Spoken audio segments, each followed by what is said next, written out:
Good evening, everybody, and welcome back to another episode of the Elendor Chronicles, brought to you by the Component Cast. But before we get on with tonight's episode, we have our housekeeping and normal things we need to cover. So, if you're new here, welcome. Maybe hit that follow button. But if not, and you've missed all of this broadcast thus far, don't worry.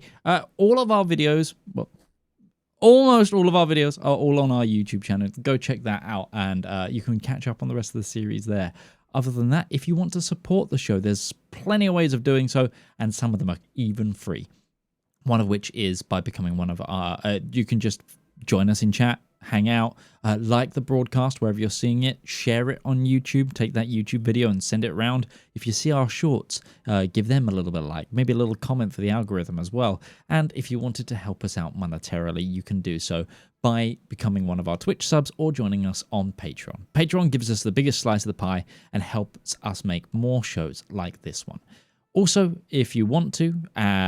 we have a soundtrack available where you can get 10 songs crafted by us for you. You can add them to your D&D playlist. You can use them in all of your content completely royalty-free. We're not going to charge you a cent. We're never going to claim you with copyright. They're just free to use. And that's the Elendor Chronicles Volume 1. And it's wherever you get your music, including Spotify, Apple Play, Google Play. I don't know where... I only use Spotify. I don't know where people get music these days. Back when in my day, it used to be you paid for them on websites and downloaded them to a USB stick or burnt them onto a CD. Big LimeWire fan here. LimeWire. Whoa, that's a word I haven't heard in years. But anyway, without further ado, let's get on with tonight's broadcast.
And we are back. So, last time.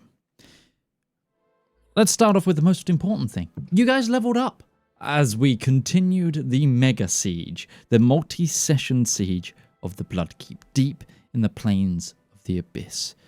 You leveled up after causing mass destruction to the castle, to the enemy fortress's gatehouse, defeating many demons, devils, and Nullian worshippers that found themselves as its defenders. You ambushed them through the use of teleportation, and finally, let's just say you crushed them. But more importantly, you noticed that the large gemstone that was once upon the lighthouse... Sorry, I'm being audibly bombarded because Zorp's Emporium just started playing, and it does not fit the epic drama of the situation I'm trying to build here. So bugger off, Zorp. Yeah, you had your show a couple of sessions ago.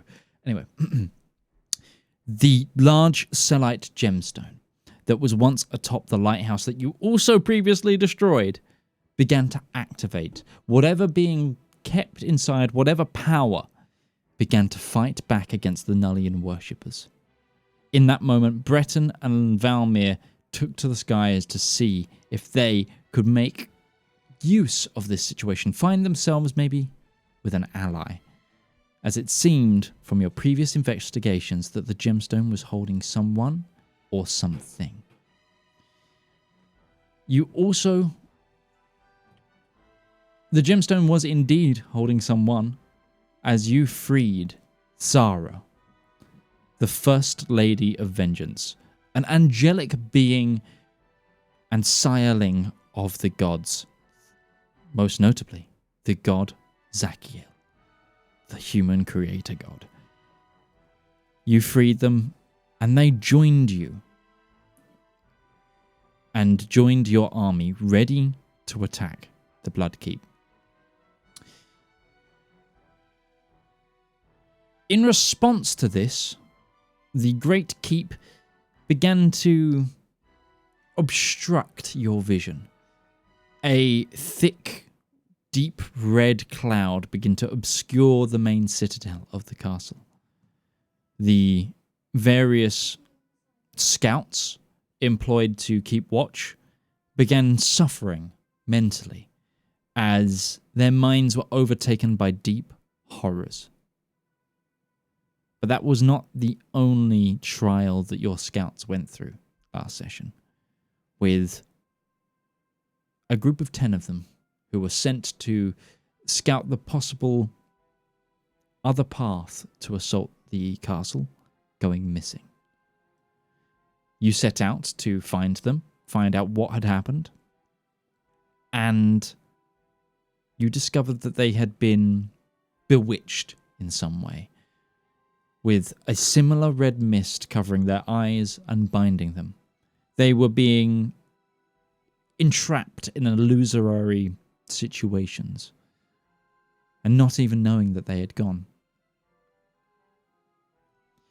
You decided you needed to get to the bottom of this in order to save them, and you came across a creature unlike any you'd seen before. Rear tripedal, stitched together monster made of body parts that was weaving the smoke around it to entangle and bewitch your forces. However, it quickly found out that the Skyfire Adventuring Company is not one to be messed with, as you rained holy fire down on it, defeating the creature with the aid of Zara and freeing your scouts. We left off as the party returned to camp yet again, after continuing to lead from the front on this siege. Now I ask adventurers, what would you like to do?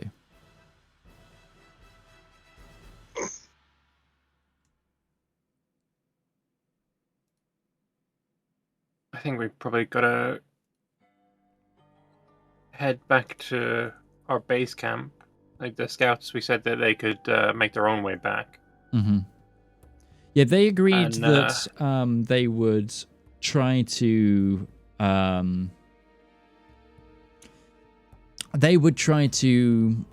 regroup on their own now, and they were going to decide if they could get to complete their original objective. And you had, as a group, decided to fly back. So you're just returning to base at this point, unless there was something you wanted to do before then. Valymr would like to check on the progress of the trebuchet and see is it finished? Is it ready to start firing? I want to start harassing these demons and devils. I expect it to do much in the way of I think a single trebuchet isn't going to do much in the way of affecting the siege. It's just going to trouble them and maybe encourage them to make bad decisions. Sure, absolutely. You check in with the lead engineer, who lets you know that they're going to be doing a test firing this afternoon. Okay. I want to be around for that. Sure.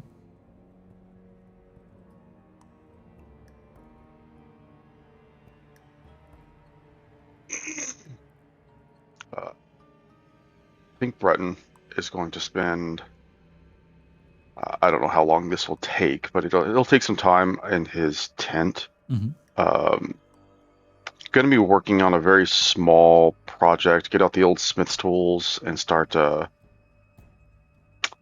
basically he is creating tiny little placard plates that he is going to attach to the heavy pauldron on the left side of his armor, and he is going to memorialize each of the individuals who died during this campaign. Okay. I'd say, depending on how... Would you like them to be fancy, or would you like to make I think them, he's like... eschewing the super fanciness. This is literally just their names being engraved on some pauldron. metal, and that metal is being adhered to the side of the armor because Sure. that is. Would you mind giving me a Smith's Tool proficiency check? So D20 plus proficiency, and let's go sleight of hand for your dexterity of it. Because again, this is delicate work rather than beating metal, which I'd say would be more athletics. A 31. Very nice. Very nice. Yeah. You managed to and even though you weren't aiming for super nice, like just the clarity of the cuts and the engraving in the metal and the neatness of the adhesion to the pauldron you make good work of it, and you make some very, very reasonable memorial tags that actually quite match the armor. Go with purity seals, but I felt that might be a little bit much. So we're going with memorial tags. We're gonna literally carry these people into battle with us. I like it. Ruby, what are you doing? You know, I've been trying to think of something that she can be doing, and other than dramatically looking off into a bloodied skyline that looks cinematic as fuck, boy.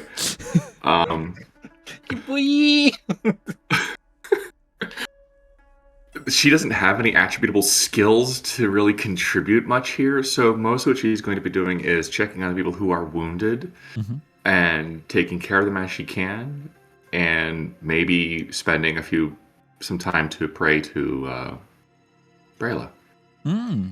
Sure. Not asking for a conversation with her, just general praying. Yeah, what kind of prayers are you offering?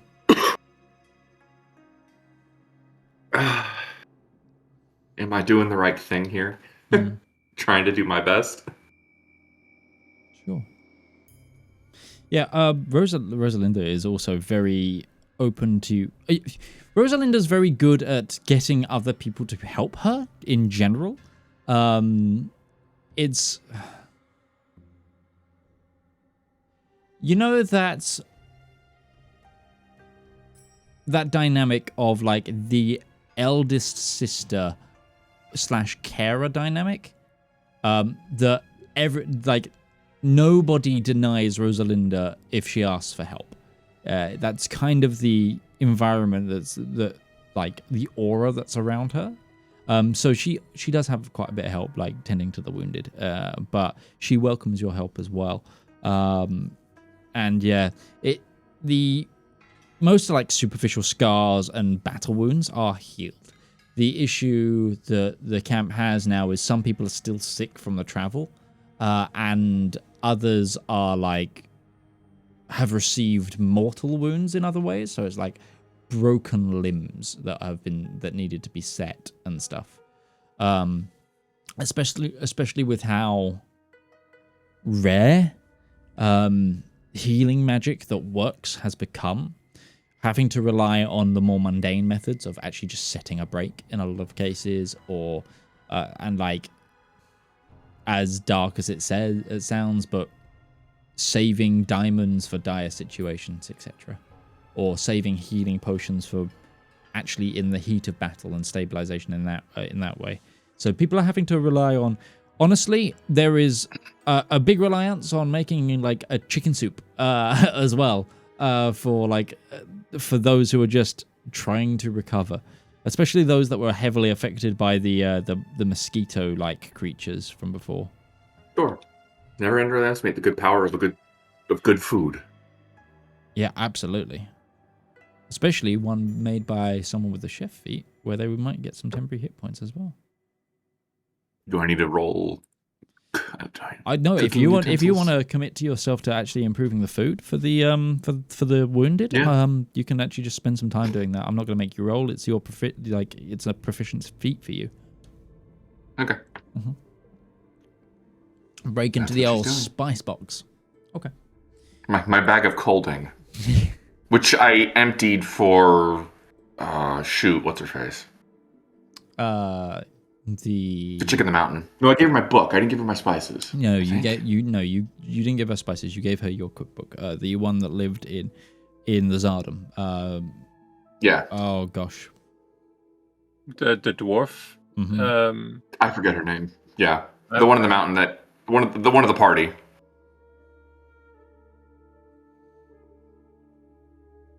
Yeah. You know what? I haven't given you the chance to win your sessional inspiration yet, here, guys. If you can give me the name of the three guardians of the heroes' Avabella. Party. I said the three. So Avabella is one. Oh, the three? Yeah. Nemo, Ulfric, Salwa, Gilliam. Yeah, okay, I'll take it. Gilliam was wrong, but Stelhwa. there you go. Okay, there you go. Sessional inspiration there, guys. I said Salwa. You said Nemo, Ulrich, Gilliam, and Avabella. You did not say Selwa. I should have done. I was just reading straight off my sheet, but okay. Anyway, sessional inspiration. I may have forgotten. Yeah, Avabella. Yes.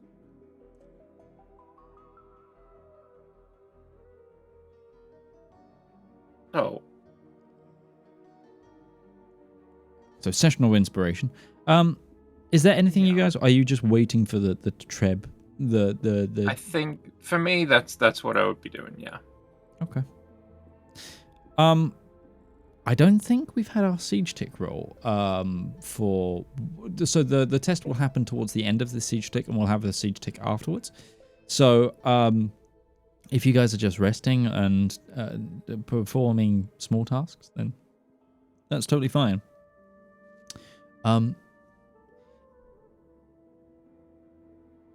Is that a D20? No. We'll do the treb firing first. Oh, okay. So, Valymr and I'd say Breton, you'd probably be grabbed. Ruby, you can be there as well if you want to. But you are walked from the command tent with Elwyn and the head engineer towards the dugout where the treb has been set up, the trebuchet. You can also see that the engineers have started making use of some of the fallen rocks from the rock slide and have started shaping that to ammunition. They were already shaping ammunition, but they were mainly taking it from stable parts of the mountain and being very careful, considering this is where you've set up your defenses. Also, there's some... you also see these large glass bottles that are wrapped in rope and like in rope and cradles that are filled with a liquid as well. You see like them piled up, and it's what you can assume is mostly ammunition. A lot of it is rocks, but yeah, you see these large glass bottles as well. But they gather you, and the engineer turns and says, "So, we are ready for the first test fire." Well, as you were. Go ahead. You have our permission or whatever you need. Is there anything you actually need from us for this? I would like you to select a target if we can. You have that much accuracy? I mean, the castle, just in general, maybe a tower. Many of the parapet towers along the front gate, they are just covered with skeletal archers, things are going to harass anything approaching from the front. If you could hit the top of one of those towers, I think that'd be a fantastic shot. He nods, and you see this engineer. You see him. He's like mostly in like kind of. He's very in like medium armor. What I would say, it's like you see he's got like a standard He's actually wearing like a gambeson with a breastplate, and he's wearing royal seals like of the High King rather than any of like the sub kingdoms. And he's got this very fancy hat on, and like glasses, sort of irregular beard, and he pulls out a sextant and begins to like start measuring distances and angles, and they begin to adjust the trebuchet, which you see, like, instead of being like on a tripod or a tripod-like structure, the rear of it is actually on a almost half moon shape, where the rear of it can be turned along like a wooden track that they've made, and they begin to adjust it. Well,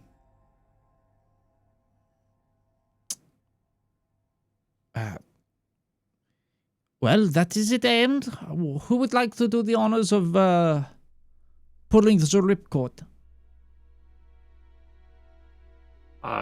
Sure.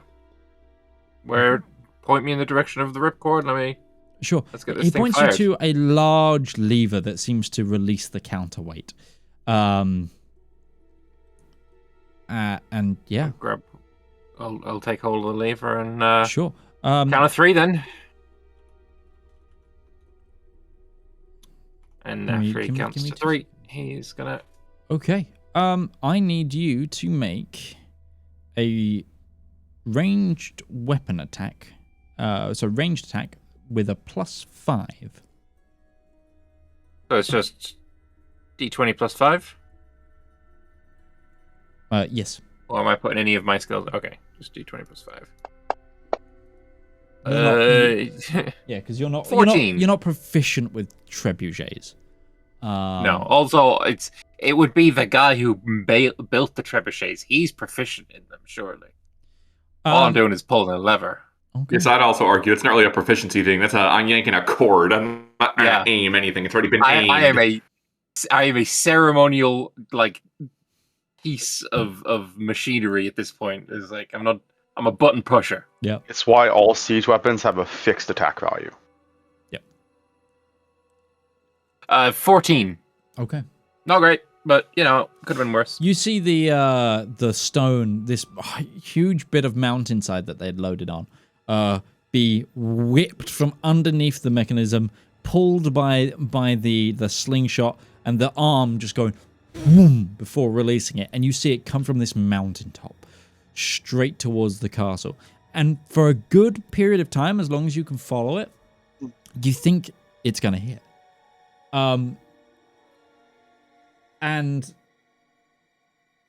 releases, and you see it just land slightly short of the castle walls, but the rock actually bounces and then hits the actual wall side. You just see the brickwork actually. Yeah, for dramatic effect, obviously you can see this. You actually see it kind of give a little bit and dent as the rock then bounce back down into the soil. We need a little more range, just a touch more. Counterweights and adding stuff and levers and such. I'm sure you can manage that. But otherwise, pretty good. Pretty good. You see them actually begin to, because the counterweight's actually manipulated with smaller stones, so they begin to add more stones to the cage, and they begin to reload it.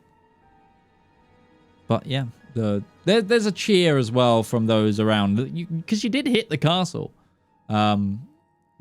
While he's doing this, adjustments and counter adjustments and all that, can I take my knife and start carving into the next piece of ammunition? Glory to Elendor. Okay, sure, yeah. What is our objective? Your knife is gonna blunt a little bit probably with this. Not to be that person, I understand that we're trying to keep this castle intact, so when we claim it, we can hold it for the future so we can enact our plan. How much damage before we accept that it's not feasible?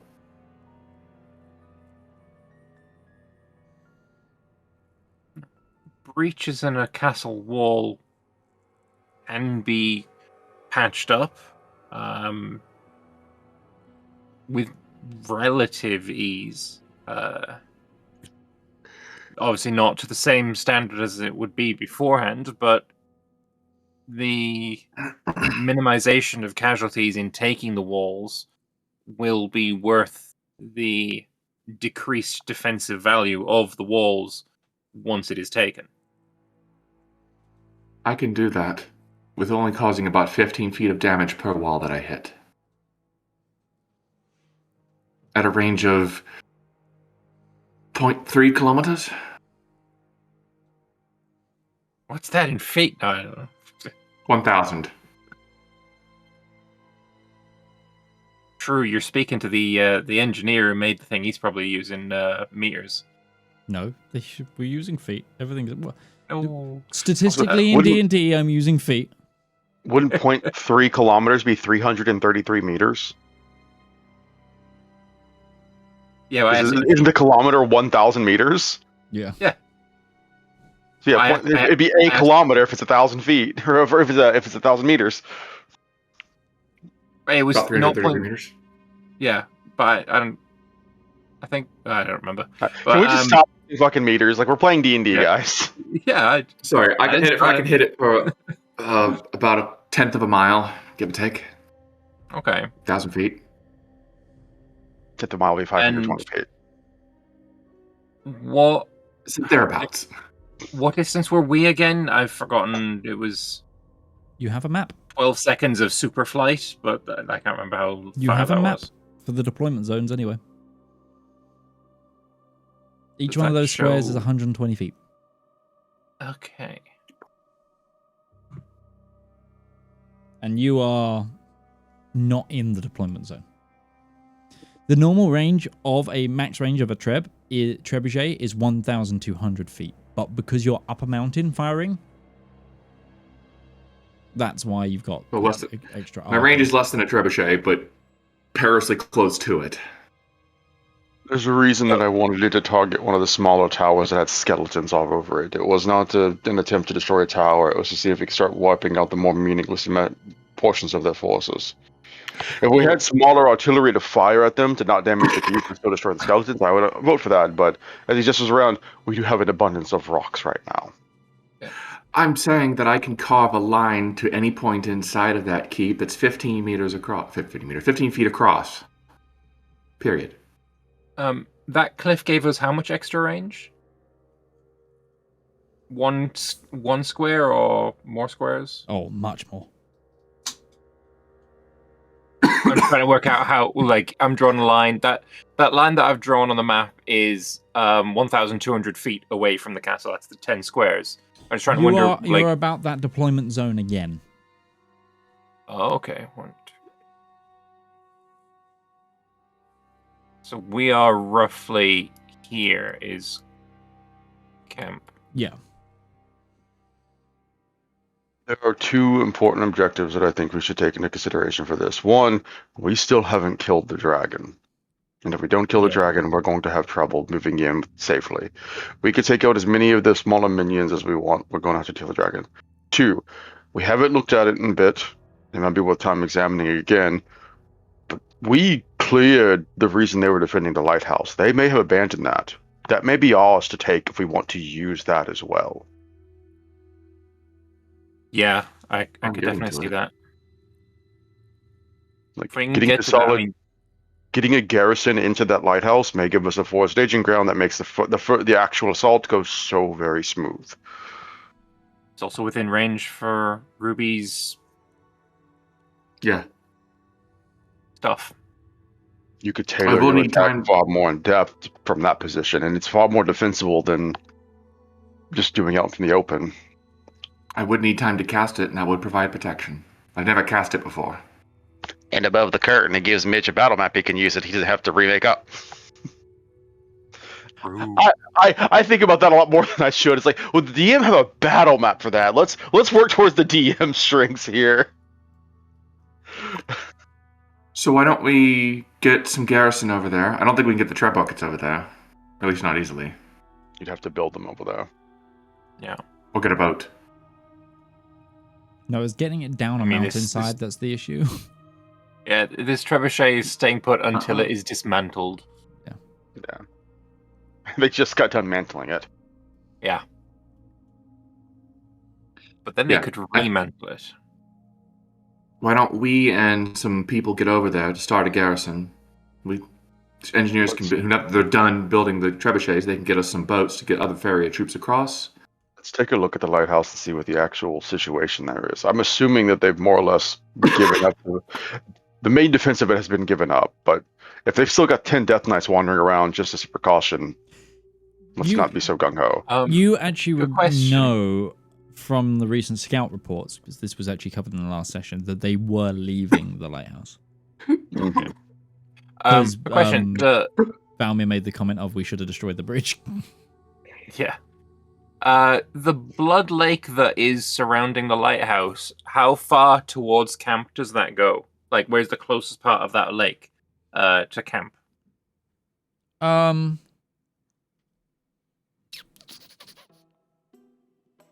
We got this great diagram of how things look from above. We don't have where... Oh, we do. That is where camp is. So if that's 300 feet between that distance, we're probably... Looks more like... God, it looks like 900 feet? I don't know how much that is to the bottom of the mountain. So each one of the squares is 120 feet. Yeah. Sorry, I'm looking at the yellow diagram, not the actual picture. Yeah, it's both. It's kind of both. But the yellow diagram is also slightly wrong because the diagram on the right is just a replication of the actual picture. Let me see if I can do a crude map to give you guys, to give you a bit more of a... It's not going to be absolutely specific and spot on, but I'll give me like discuss your plans while I piddle around. One concern we need to do though is using boats. We do know there's things in the water. Yeah. Things that are not friendly. The tentacle monster lost a tentacle. Most things that have tentacles, just judging by the things that have tentacles in the Underdark, tend to have more than one. I'm on game for that being another thing we target and try and destroy, but that's going to be hard. I don't know how well any of us would fare diving down into the Blood Lake. Well, I know how I would fare.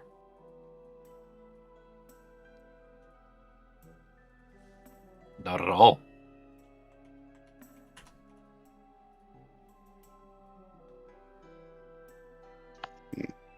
But making our way to the lighthouse, setting that up, that's what we call. What plans do we have for luring this dragon out and seeing what we can do about it? Luring it to the lighthouse might be a play. If we can secure the lighthouse, fortify it, close the gates, make sure that if they want to get to the lighthouse, it is a siege that they will have to do. They may end up bringing the dragon out because obviously it could fly over the gates of the lighthouse. So when we were freeing Zara, the second that dragon realized that she was free, it turned tail and ran.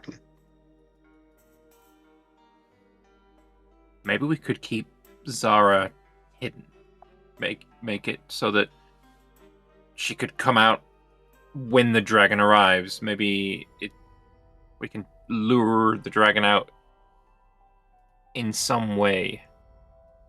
We know so very little about it, though. Like, it's a ghost dragon. I mean, that's not a lot to go on. It's going to be a thing that we have to deal with.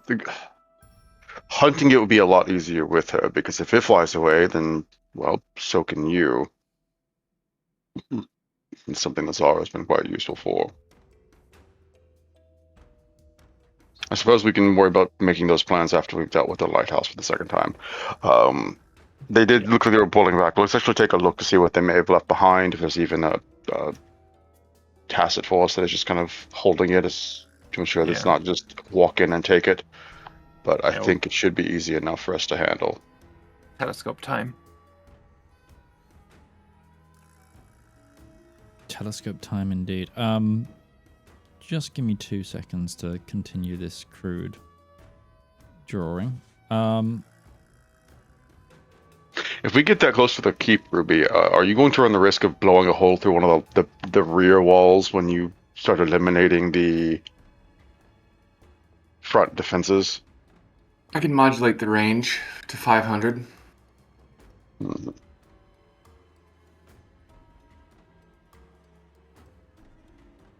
And between angle and ability to fly, I think we should be okay. I might have to reposition a little bit, but it should be within my power. Is that also overkill for dealing with a handful of skeletons? I was more thinking of aiming at the center and hitting whatever is inside of it that's generating that mist, because that's the problem.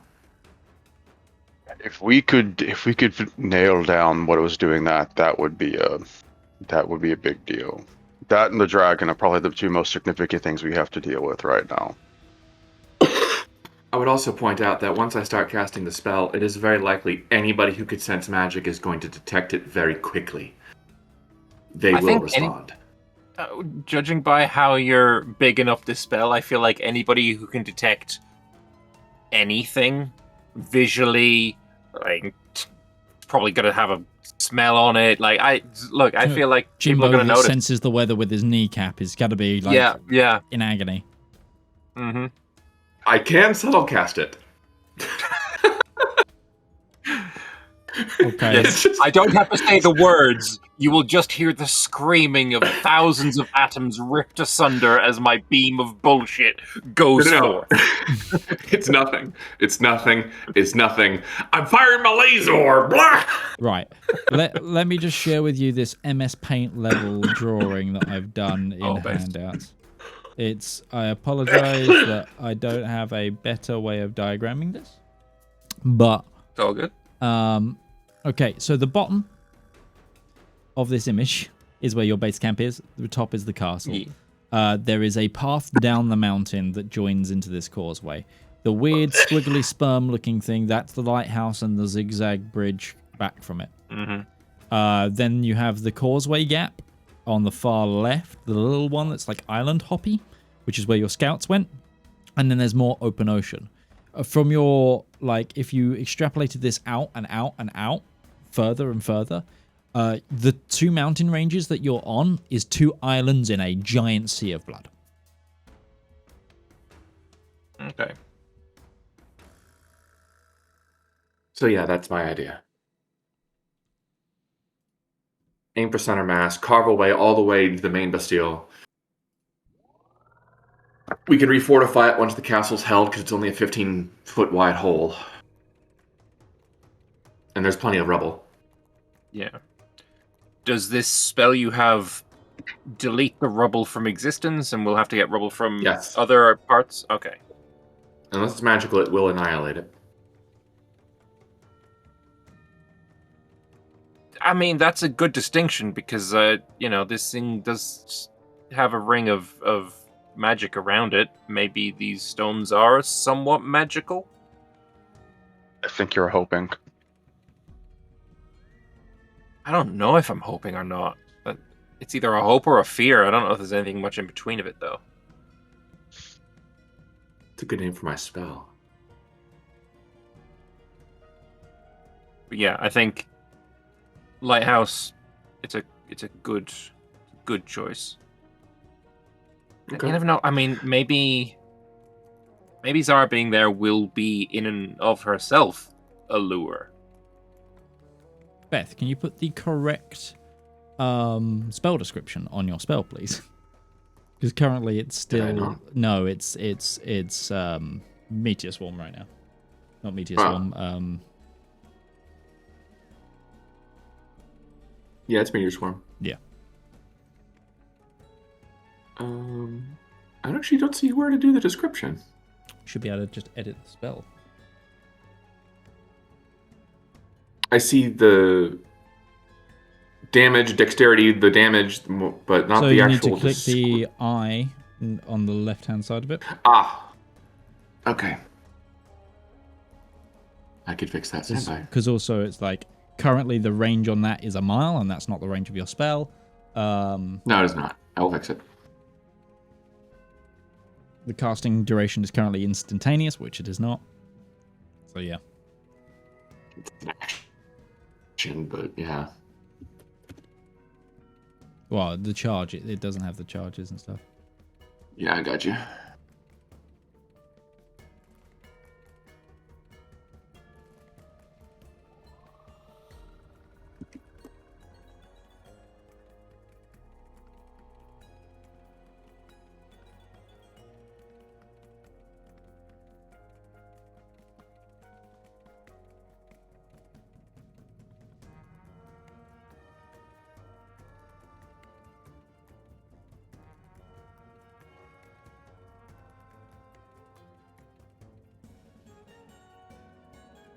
Okay, so who's checking through the who would like to check through the telescope? Telescope? I think Breton was the one that mentioned it. Okay, Breton, give me a perception check, please. We have advantage to the telescope? Yes. That was almost 2 and 1. That's a 26. I saw that. 26. Okay. From what you can tell, there isn't anyone at the lighthouse anymore. All you see is the rubble, the broken cage, and the gemstone cellite in the center. What you do notice, however, is the bridge and the bridge gatehouses have all been shuttered and barricaded. So they've been functionally stopped from being usable for now.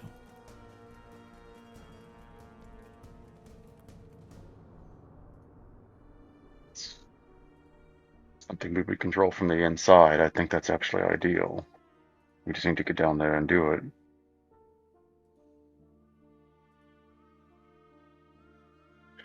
It looks clear to me. Should be just as simple as going down there and taking it. I will say I am a little bit exhausted from our fight.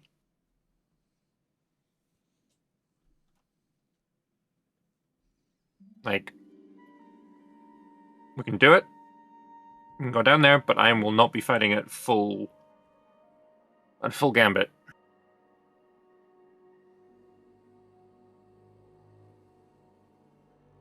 We need to take care. We need to take care of how exhausted we're being when we get into these fights. We can't just keep throwing everything at one fight every single day and expecting it to work out for us. I know we have time in this siege here, but we may have other things we have to do after this. So we'll be able to rest in the morning. If we take the lighthouse, we may be able to rest at the lighthouse. That may be not as safe as we think, but either way, I'm fine. I think we'll manage that. Midge, I'm not able to restore a spell slot that I gain myself back.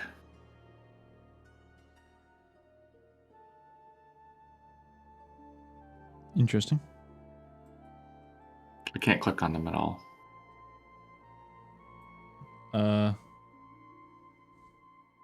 What level were you? Oh, is this another one where we have to unlock and yeah? Yeah, it's because you're right at the top. Your spell, don't change the mode because that's changing your total. At the very, very top of your character sheet, there's like at the top bar near where it says like to close it out and stuff. There's a lock button. Unlock it. Yeah, this used to need to be unlocked. That is very irritating. Oh, when that's changed the mode? Yeah. Oh, odd. Close that then. It was the 5th level you gave back. Yeah. Yeah, no, I can't even give that back. What if you wanted to restore a 5th level spell slot, but Fantasy Grounds say no? Yeah, apparently. Just mark that you've got one. Okay. Yeah, that's really frustrating because I've got abilities that give me spell slots back. Yeah, that's... I swear we haven't had that issue before. That feels new. Yeah, I don't use this. this. I don't use that ability practically ever because the math is usually terrible. I also can't mark off spells that I cast. Okay, that sounds like there's an error right now then. GG Fence Grounds. Sounds like a bug. Yeah, usually I have to mark spells that I've cast. It Yeah. doesn't do it automatically. Now I can't click them at all. Is that hold on now? If you use an effect from a first level, is that just marking off a spell? Let's just cast that. No, that didn't do it. Track your spells manually, boys. Abilities are working fine. Like I can toggle off and on like Harness Divine Power. It's just the spell slots that aren't modifying. Well, I have 1 point of luck that I just I can still click luck while in locked mode.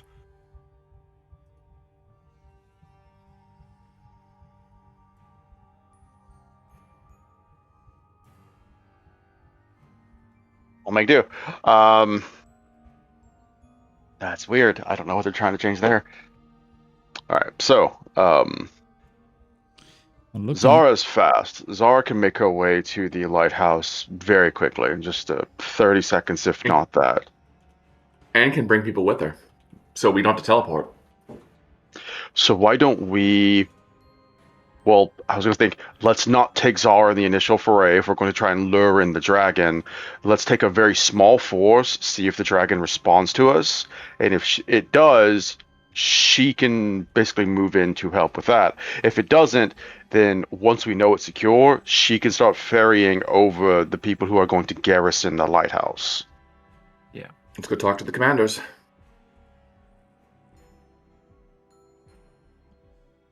Have fun firing the trebuchet. Don't aim at the lighthouse. Has he reset it, by the way? By the time you finish talking, yes. I'm going to pull the lever again. Has he re-aimed it? They hadn't aimed it that time. No, that was what he was doing, putting new stones in to, increase the distance. Okay, make an attack. Yay. He's actually aiming at the lighthouse as a test. No, he wasn't. Don't say that. I rolled a nat 20. Don't say that. Okay. Yeah, you hurtle this and it just boom smashes through a tower with this giant boulder this time. You'd see bits of bone like splay. Well, there's one tower less that they have to defend themselves. That's continue. Fire at will.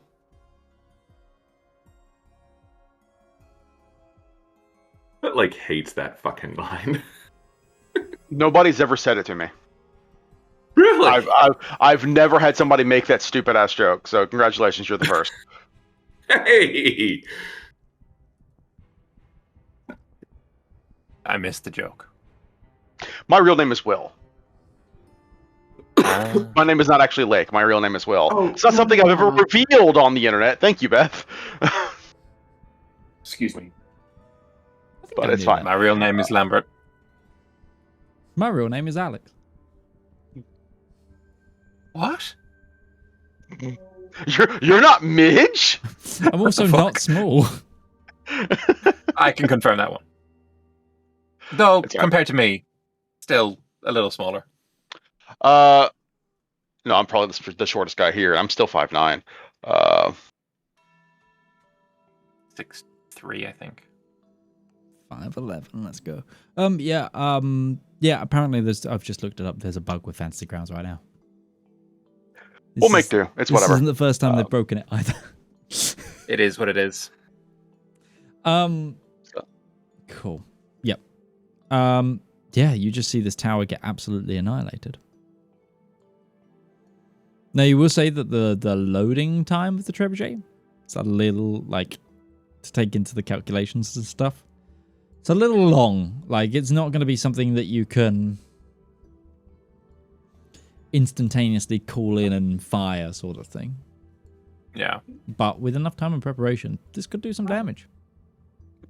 memory serves for trebuchets, it's like it takes an action to load the ammo, an action to aim them, and then an action to ready them to fire. Mm-hmm. So it takes 3 actions just to set it up to shoot them. Yeah. So you can basically fire them like twice a minute. Yeah. Somewhere in that ballpark. But yeah. And that's when it's like in range. We're shooting it out of range, so. Either way, we'll make our way into the command tent, inform them of the current decision of we're going to move to capture the lighthouse and use it as a forward garrisoning force. The idea here is that Zara can help move creatures across the Blood Lake safely for the most part, and we can move individuals closer into the lighthouse without going too far into the deployment zone. Once we've got the lighthouse, well, we've got a forward keep. We can use that in any number of plans. In the intervening time, though, there are plans, and we're going to see what we can do about taking down the dragon to prevent it from counterattacking us. They nod. Do we want to send the other flying forces to the lighthouse? Or keep that here?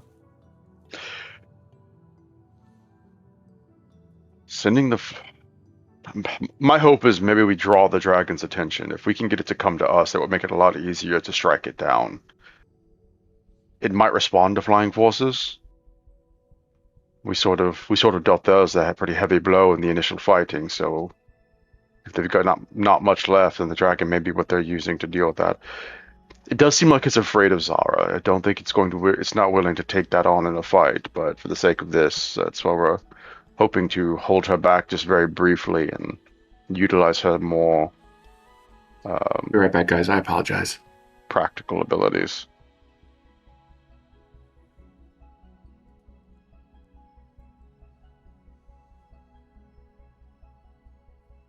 Okay.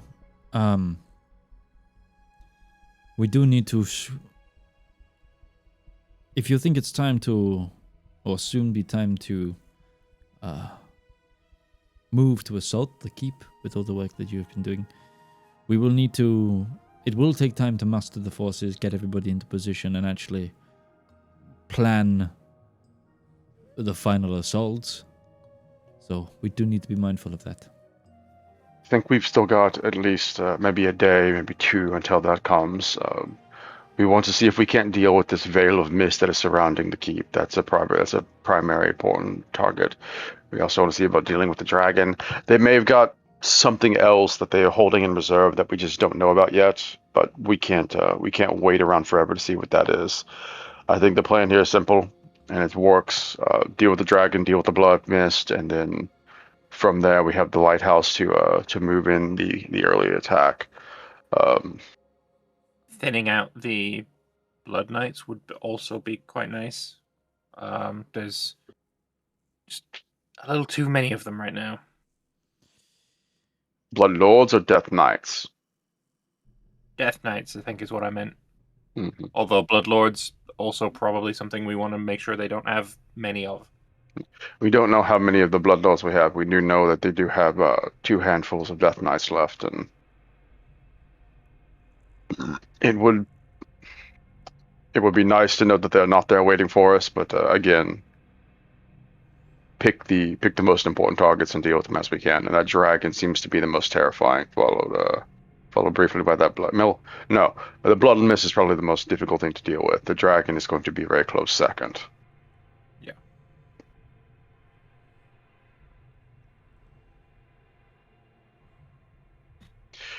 I think for the attack on the lighthouse, assuming if it is in fact empty, I think the 3 of us can sneak over there very carefully, look into it personally, minimize the risk to other forces, and then once we've got it, recon on the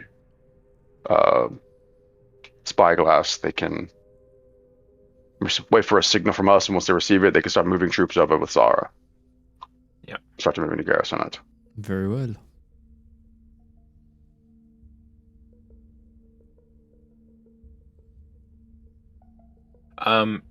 Before we start going, then I'm going to start attuning back to the blindfold. Okay. I want that on when we're there.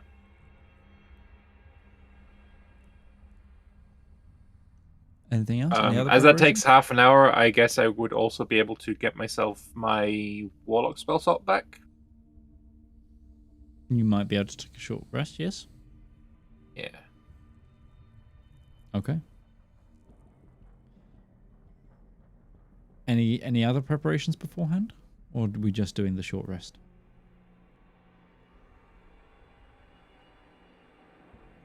I think Breton's fine. I don't think he's got anything he needs to worry about.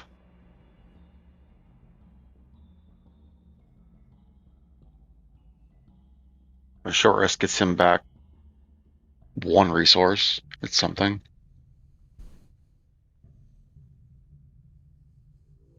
Okay, I've given you guys a short rest.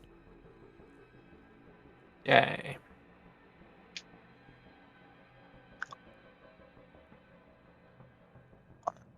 Okay. We'll take Silverolova. You can ride with me. We'll go slow so Ruby can keep up with us, and I think we'll just do this as subtle as possible. Part of me thinks they know we've attacked this twice. There may be traps, so we may want to be cautious as we approach and not just get cavalry about it. It's part of the reason I want us to go alone and not take any people who might be vulnerable to what's going on. They've got to know that abandoning this leaves it as a target or at least an opportunity for us. So I would definitely not be surprised to see traps, ambushes, anything of that nature. I'm going to say to the scouts that are on the telescope that I want them to be absolutely vigilant for if there is any sign that this is an ambush, and keep us in the loop. If we are unaware and about to be hit by them, I want sending snapstone messages going off.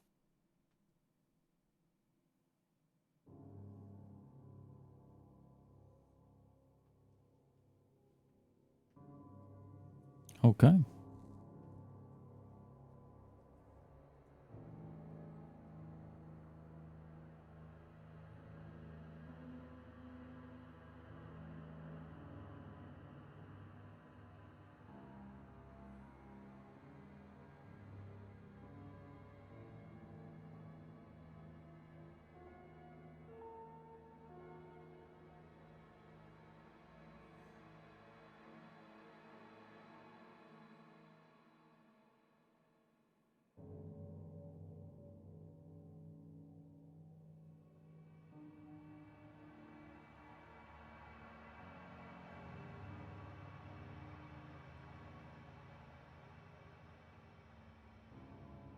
Cool.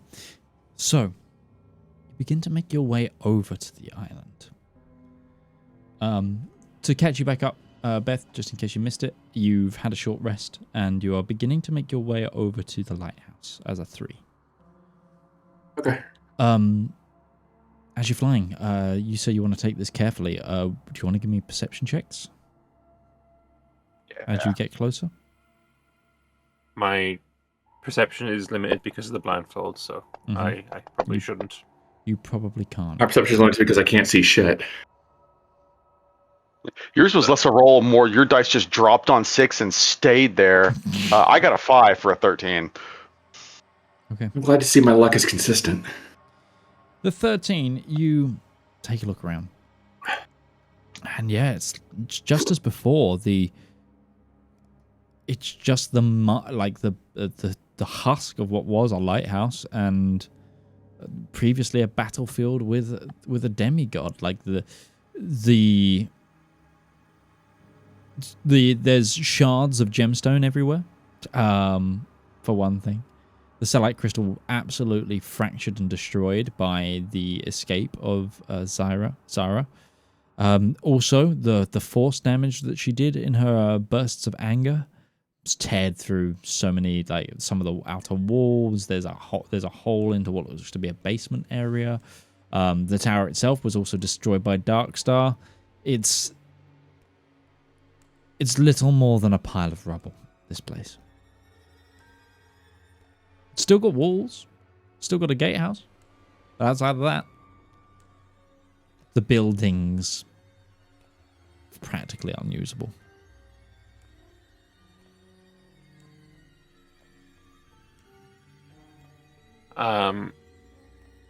Are you going to land, or? Yeah, it looks clear to us. Breton's going to take it down land. Yeah. Valymr, what were you going to say? I thought we'd already landed, so I was going to talk about what I did when we landed, so I guess I can wait. Well, we landed. Yay! I guess Valymr would think of doing a internal perimeter sweep with the blindfold on. He's got true sight, which would reveal any secret doors. So I'm looking for doors, trap doors. Blind sight at 10 feet. True sight at 10 feet. I know. That's what. Yeah. I know. I'm going around the perimeter 10 feet away from the wall, looking for any kind of entrances, exits, trapdoors, hidden locations that could be used to hide an ambush force, or, a tunnel towards the internals of the castle, or anything of that nature. Okay. That'll take some time. Oh, yeah, no, of course. What's anyone else wanting to do? Breton's going to look through the gate garrison, make sure, is the gate still in working order? Can it be controlled? Can it be maneuvered? Or has it been essentially... What is the state that's in? Can it be still operational? Sure. Ruby? Finding a good angle. Okay. Yeah, that's valid. Let's start with you, Breton. You dismount Silver, and you head towards the large gatehouse, which was, it's a tall gatehouse on this. Taller than the outer wall of the lighthouse. Remember, the lighthouse was on 2 level tiers. And this gatehouse, it's probably, it honestly is almost like a sister in design to the main castle gate that you destroyed. So it's a big construction. The first thing that you pick up on, actually, Breton, is you fought in this gatehouse. The corpses of those you destroyed here before seem to have gone. In fact, the houndsman that that you killed here, other entities that were killed, corpses all seem to have gone. But as you go into the gatehouse itself, the chain that pulls the portcullis has been removed. And then on the far side of the gate, as in the external side, the side towards the castle, that has been further barricaded with beams and just detritus damage. You can see it's actually probably bits of damaged stone from the lighthouse destruction, bits of rubble. It's been cleared up and used to essentially block the gate, and that seems to happen on those little interim gates as well, further and further down the zigzag path back towards land. It seems they've taken the time to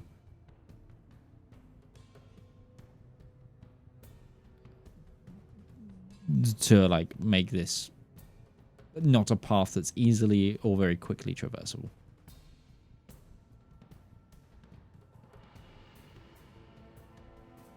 They took the dead with them.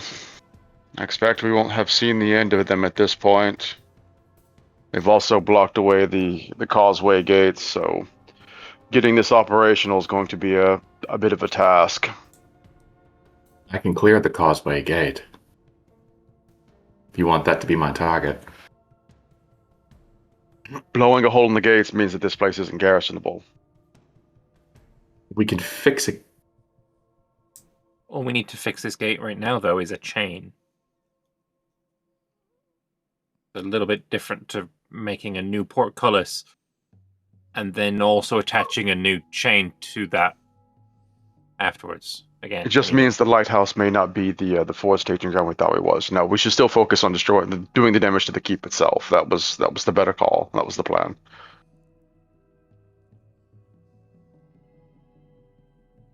Let's not worry about clearing out every little mini gate here on the bridge that leads into the main keep.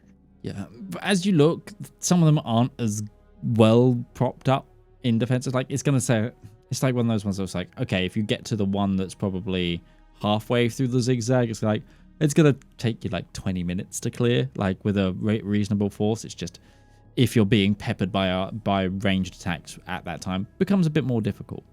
Because you do know that this bridge is obviously targetable by the causeway and also parts of the castle.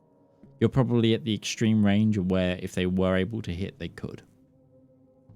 The good news is, though, without a lot of flying support, if we were to set up siege equipment here, they'd have a hell of a time getting to us.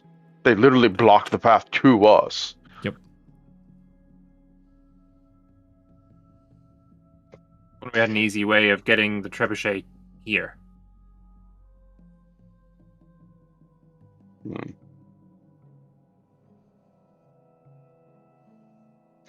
We could think about that soon. Now that we're this close, granted, we probably could take a good look with the telescope.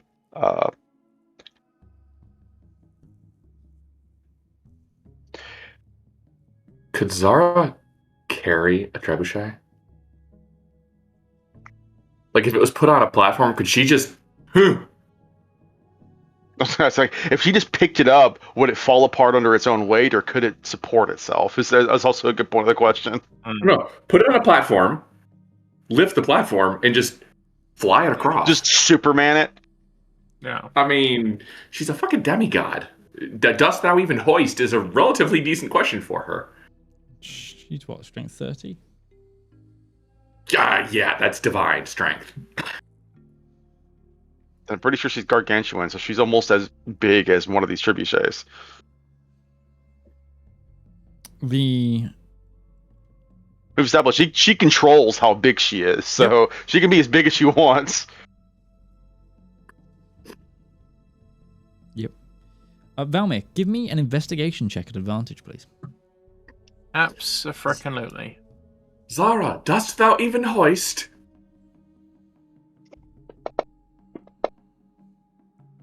I see nothing. It's taking you a long time to walk this perimeter. Especially as, that brings you really close to the lake again.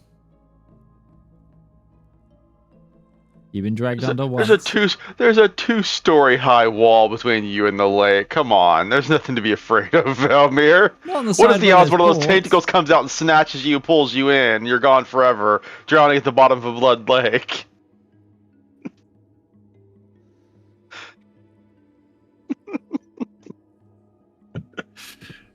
Yeah, Valymr, At you're least I didn't surrounded by roll water. one.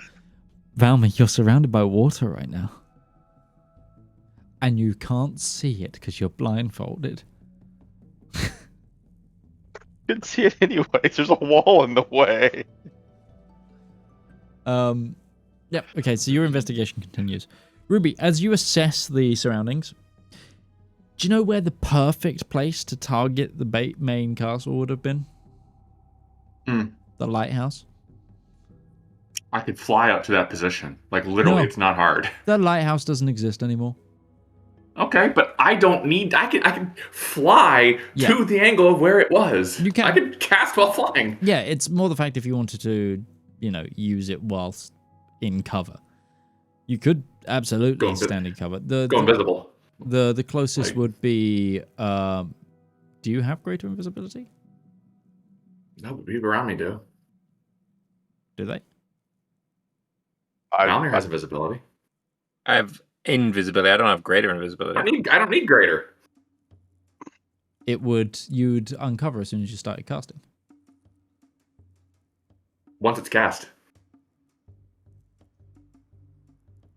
If I make you invisible once it's cast, but there is a continuous beam of absolute destruction emanating from... It's not a channeled. It's a concentration held and then release. But it's continually casting, like not casting, but it's continually coming from you. You've cast. Even if I made you it does. The spell begins being cast on your first turn, though, so if the holding on of it, you wouldn't be you'd need greater invisibility, because for invisibility, the spell ends when you attack or cast a spell, not just attack. And you will have cast a spell at that point. Fair enough. Well, they'd have 18 seconds to respond. Mm-hmm. Oh yeah, there's no way you're getting like counterspelled at that range. Especially if I distant cast it. Come at me, bro.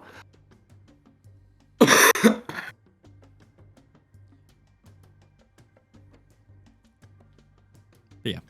That would be you could feel like you could get some cover and a decent shot from on top of the existing gatehouse, the one that's still there, the one that has just been investigated by Breton.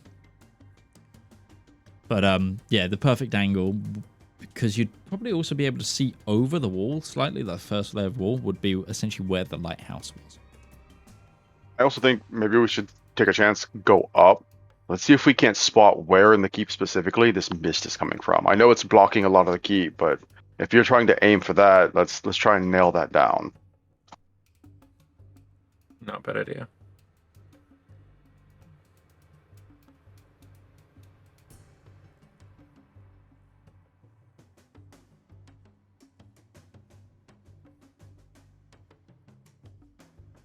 Okay. So, Ruby, are you trying to search the mist? No, I'm not going anywhere near that shit. Okay. Breton will search for where the source of that shit seems to be then, since that was kind of what I we're have aiming zero for. perception. I have 0 perception and bad wisdom. I'm not going anywhere near that shit. Okay. Breton. Or was it a charisma save? No, it was wisdom. It's wisdom. Breton. Yeah, so what am I rolling here, Mitch? So if you're staring into the mist, give me a perception, and I'll see if the mist looks back.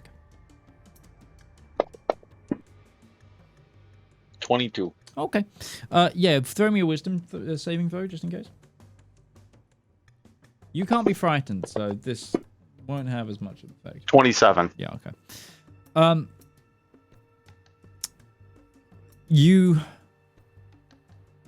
You stare into the mist, and it's very you see shadows in the clouds, as in it looks like you incite that these shadows is what forms like a lot of the horror and the fear, and it's the shadows themselves that like morph into something. And you get the impression that the mist itself tries to intimidate you. You see, like, visages of dragons and like monsters and horrors, like in the mist, fading in and out. You can't see through it. There is nothing, like, it's not like it's a spell that, perceiving it hard enough, you can see through it. This is a thick magical fog. It's not an illusory spell where perceiving it well enough allows you to see through the illusion. This is physical. This is here. What you do get, and it's more of a reminder than anything, this is not encompassing the whole of the Bloodkeep, but mainly the third portion, the Citadel, where the point at which all of that blood was seeping towards before. And when you flew over it, you knew that there was this large mouth-like pit in the center. But to be there, you had to be above to see where that was. But yeah, it's not like it's a case of you overcome it through perception.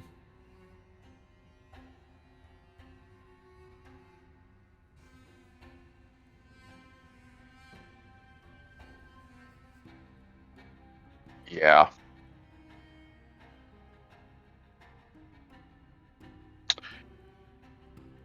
So, thinking back on Obviously, we knew the holes there. We knew where the blood was going.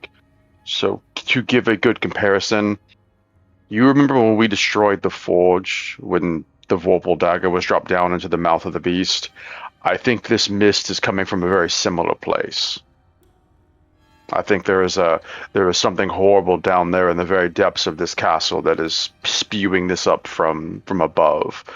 I don't know if we're going to be able to target that from the outside.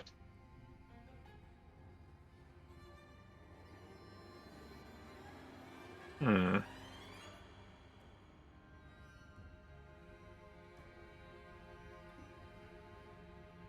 You're gonna have to at least aim down into it from above. And flying over the keep would be opening yourself up to everything inside the keep. Yeah. Is there...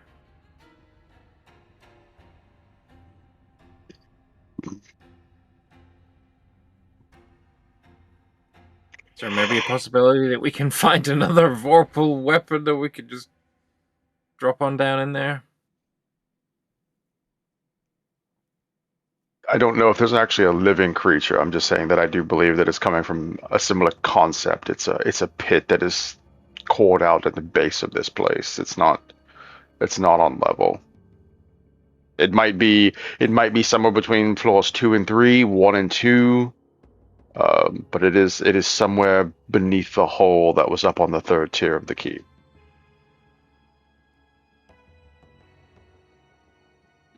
Point at it and I'll shoot. I mean, if you want to give them one across the brow just to see what it does, I'm still think that is something that we can do while we're here. All right. Does Breton point out the target or whereabouts? Breton doesn't have a target to point out. Well, thereabouts. I don't need a target. I just need a location.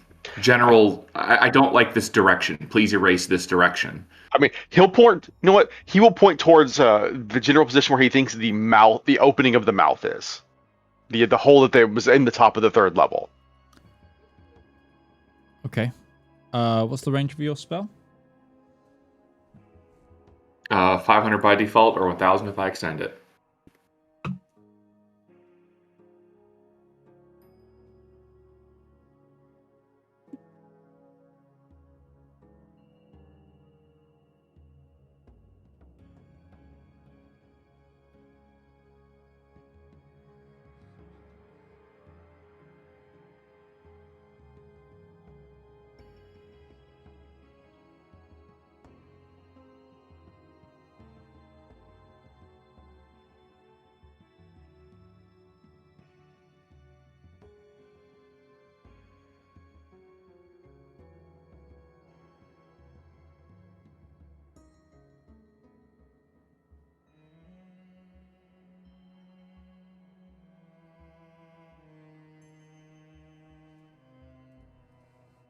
Requires 120. That's 1, 2, 3, 4, 5, 6, 7. 8. 8 times 120. 960. So you would need to extend, and that's if you're going for a straight shot through things. Also, you can't see this target. I don't need this. I'm not aiming at a target. I'm aiming in a direction. The spell does not require a target. I know, but I am saying.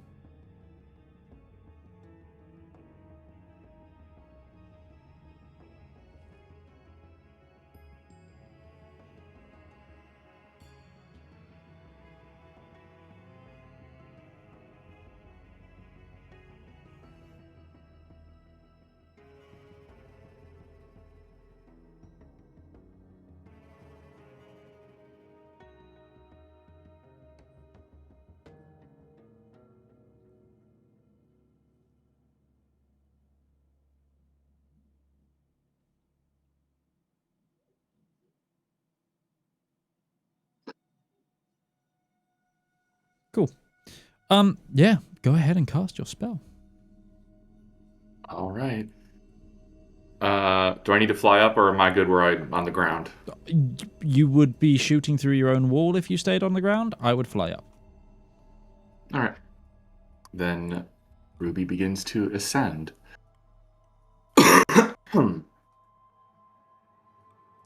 Now, are you shooting with your eyes closed? No. Then I'm going to need a wisdom saving. I have to see where I'm aiming. Then I'm going to need a wisdom saving throw, please. You're gonna make the Breton's gonna be next to you, so you're gonna be making this with advantage, and you can get the +3. 1 moment.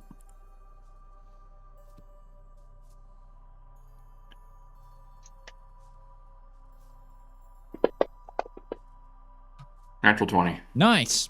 Awesome. Okay. You managed to resist the unfathomable.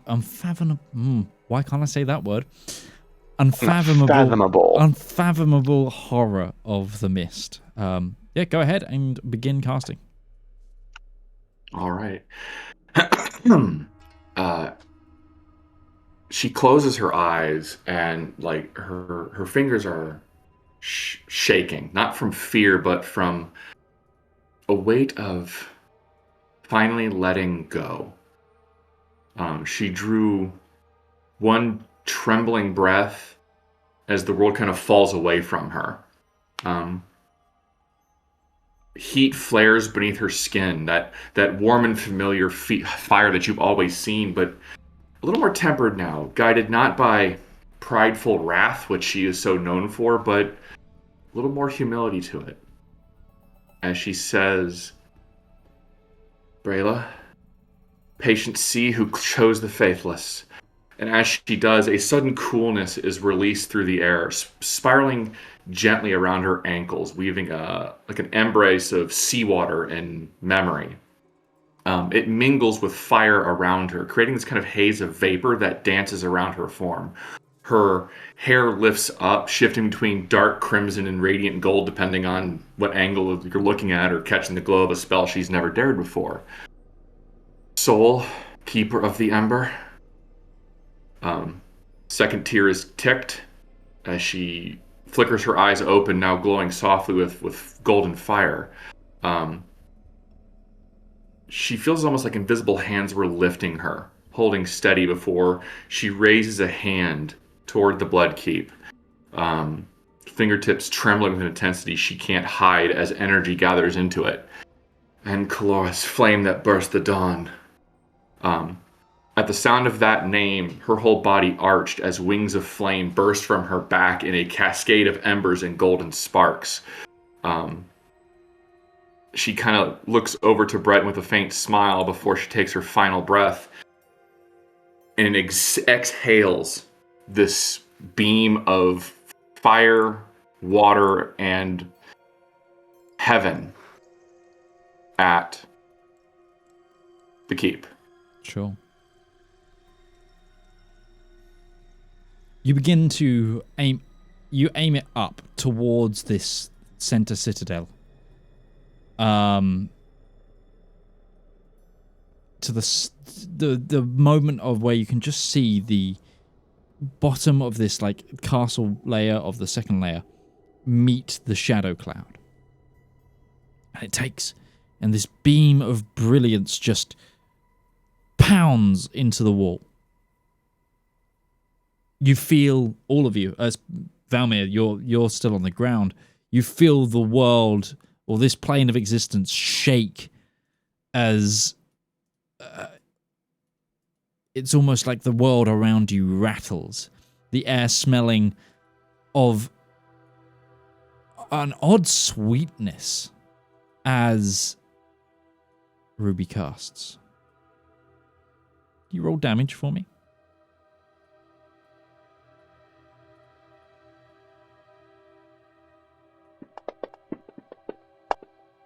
Christ, that's a lot of dice. 281 points of radiant and fire damage. Okay.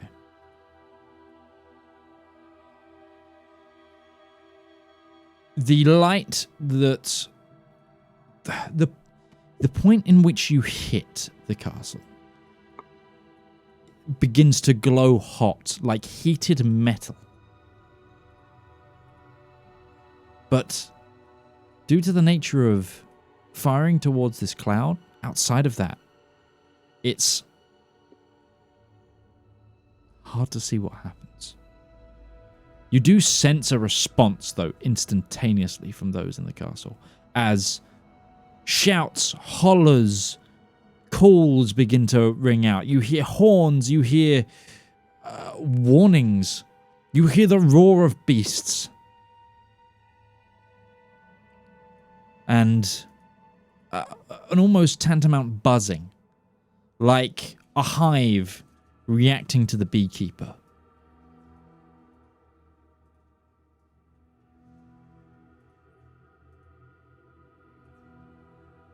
What's the plan, everybody? I'm going to take this action by action from now. What'd I do? It pissed them off, but that's fine. Now we just need to wait and see what they do in response. Fly back down. Yeah, you two can rejoin Valymr.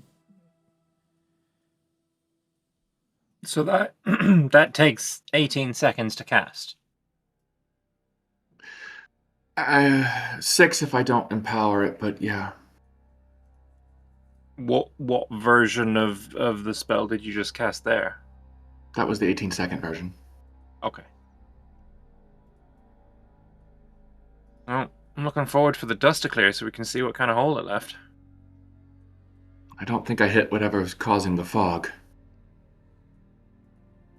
Well, I don't think we know exactly what it is that's causing the fog. Zara did say that back in her day, it was Null creating it himself, just because. Didn't need a specific individual source, though. Part of me wonders if I got right above the keep and aimed directly down, would I hit it? Dangerous target, though. You would definitely be a target. I don't think they're going to want you to do that again. Well, good news. I can't cast it again for a while.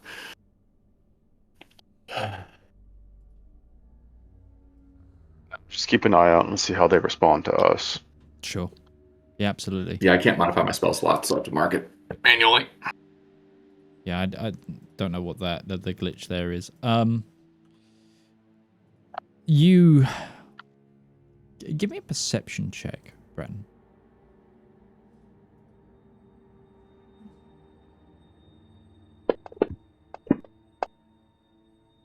Far.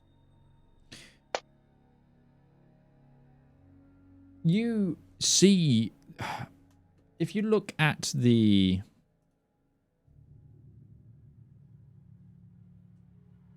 map of the castle itself,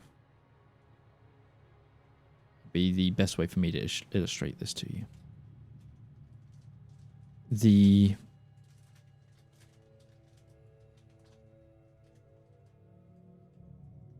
It takes you a moment to see it because it's kind of far, or the furthest point away from you. But you see that there's like a little outcrop where there's a bastion tower, short stubby thing, protruding out over the rock. It's actually really close to where you picked up the survivors that time. It would be probably the most right flank thing. You see a green light flicker in that far tower, just in your purview. It seems to be... Give me a quick insight check, actually.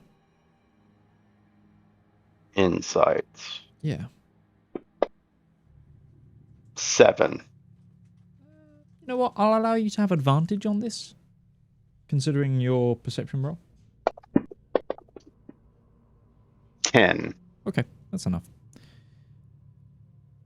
Whilst you can't decode what's being said, it does seem to be some sort of messaging. And you steal your gaze once more towards the fog. And you do briefly see a green light within it.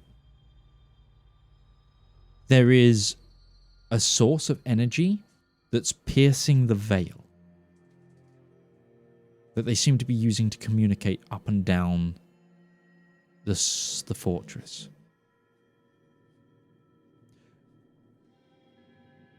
From your... I take it you rushed again maybe towards the gatehouse to be able to see. To give you that elevation. Or are you trying... Sure. I would say otherwise you wouldn't be seeing anything from in like the damaged interior of the lighthouse. Or you're still flying up. Either or.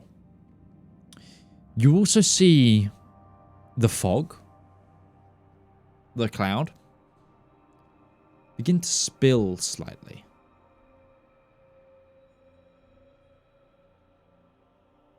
And you notice, like, in what you would call, like, the streets of this castle, they begin to also flood with the fog.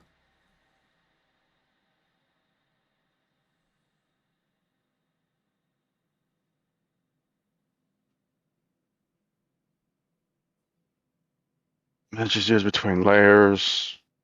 The fog is spilling out. Okay. Hard to say specifically, Ruby. I think the fog's actually getting denser. But I think you might have put a hole in the side of wherever it was coming out from. It looks like they might not have as much control over it as they did before. Either that or they're sending up messages that they desperately want more of it.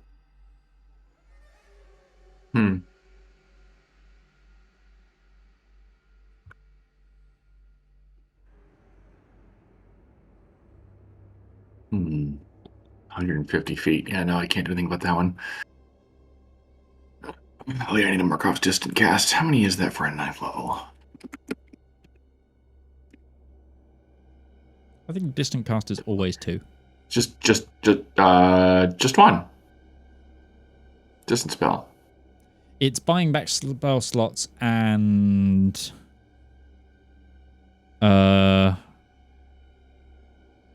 quick casting that costs the most, I think. Twin 2. It's the ones that scale. Yeah, there's only one meta magic that scales.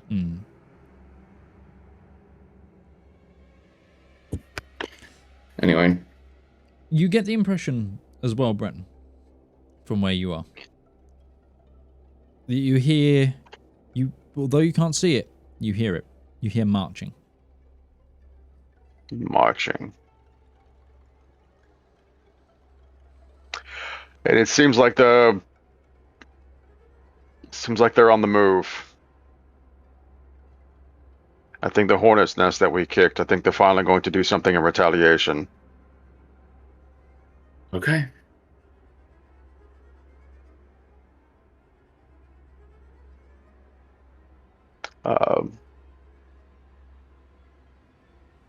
The question is, where are they going to attack? Are they going to the camp or are they going here? I guess there's no way to know that until we see it for ourselves. If they're coming here, it would take them a lot of time to get through the gatehouse. If they're going up to the camp, then we can beat them back. We can harass the hell out of them from here, yes, and we can hit them from the side, depending on what they have. Let's send word to Zara. Let's have her bring over some capable fighters, and let's also shit. You know what? This is an army. We've got time. Let's go back to. Fuck. I don't know if I want to go back because. Let me explain this to you guys out of character. Yeah. Maybe we go back and tell them that there's an army marching.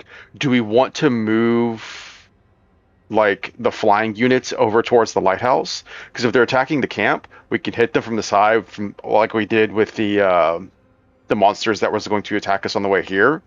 That way we we can harass them while basically they're getting trebucheted and the army's matching them on the hill so that they have a hell of a time. If they're marching here, then well, it's going to take them forever to get through all the gates that they themselves sealed. So good fucking luck for them doing anything with that. And if Zara can also move individuals to and fro that. So like we can fuck them up in a fierce way is I think the hope here. but they're definitely. It sounds like they're moving troops around. Yeah. Yeah. Yeah, get us some flying units here, and then. I mean, I don't think they're gonna. I mean, they could be trying to take this, but we can just fly away if they get through 2, 3, 4 of the little gatehouses. You know, they're on the last one. We'll just fly away. Like it's harass them as they try and come in. Like we're completely safe right now. Yeah. I think we can safely say one thing about this. I don't think any of them expected what the hell that Ruby just hit them with. No. I barely expected that, and yeah. We can, yeah. Do you guys want to stay here and keep an eye out while I go back and inform them, or do you want to come back with me and so we don't leave anybody vulnerable? I think I would like to come with purely because if there is an attack while you are off, I can't get back easily. I'll guard. Ruby can fly. I can't. Ruby could carry me over there, but that would slow her down. If this dragon comes, like We cannot carry you. Oh well, there we go. I would be giga-fucked. Noodle arms. Yeah. Why don't we just send the alert to the scouts watching so that Zara can send over some of the troops they were planning to send anyways, and I will go back and inform them that we also want to move over the aerial units. That way, so Ruby's not going to be here by herself indefinitely. But in the time it takes us to get over there and help marshal them. We need to come up with a series of colored fire as signals to the scouts, because I can turn fire into whatever color I want. Ruby creates a fireball in her hand, I'll turn it green, and that means something. I figured that if they're watching us with the telescope, I mean, I've got a lantern. I was just going to flash codes. Yep, that works too. Well, I also have a lantern. You could just color the lantern. Exactly, but they don't know what the colors mean, which is what I mean. We need to have that set up. I had a brief moment there. I'm like, let's go over what codes you may want to give the tell. It's like, so yeah, you guys are going over. We're just like, yeah, no, we're just going over. Didn't actually finish that thought at all. It's fine. Next time we're back all together with them, we'll make codes. Color codes. Yeah. No, I'm pretty sure the codes are universal though. Green always means go. Red always means bad. We'll figure out what other emergency colors we might need. Those colors are flipped in China. But go means... Are we in China, Midge? Everything's backwards in this world in terms of sunset, sunrise, like, maybe. The sky is red. The people, Midge. The people understand the difference. Like, if I go to China, my brain doesn't suddenly think, oh my god, why is red go now? I would say... Sure, we could flash a green, but does green mean everybody out of the camp and go charge, or does green mean send just the flying guys, or does green mean send Zara? Like, they don't know what green means. You know, we need to set up these kind of signals beforehand, and it's. Are you coming with me, Valymr, or no? This is just more time. I'm hopping on the back. Yeah. Okay. Ruby. If Ruby needs to get the fuck out of here, she can haste herself. She can get out of here pretty damn quick. Yeah. I also have this Voyager staff. I can also fly. Like, I'll be okay. I'll guard these guys if anything comes. Hey, Valymr. Yeah. Can you roll me that D20 now for the siege tick? Oh, yeah, no, yeah, sure. D. Roll good, so whatever happens is like a devastating result to whatever they're doing. I feel like 18 is it's a pretty good roll. Yeah, unless 20 is bad, but you know. Okay. No, 18 is useful.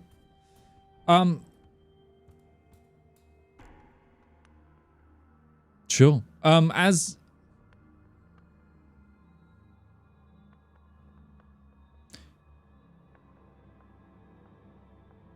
you see, I'm going to describe this as you're flying.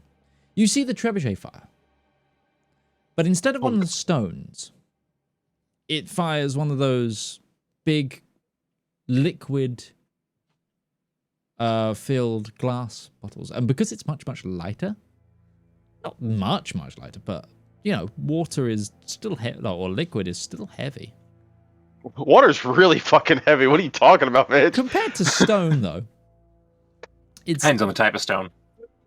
It's more dense than sandstone. I digress. I think it was actually us that digressed. Anyways. It gets yeeted a little further, shall we say. And mid-flight, you're not sure if this the intention or what, but the rope that's around the outside of this glass ignites into this blue fire. And then you see the glass connect with the cloud. And you actually see the glass break on the miraging cloud. And then and then it just sprays this liquid, which also catches fire through whatever's the other side of it. And for a moment, there's a break in the cloud.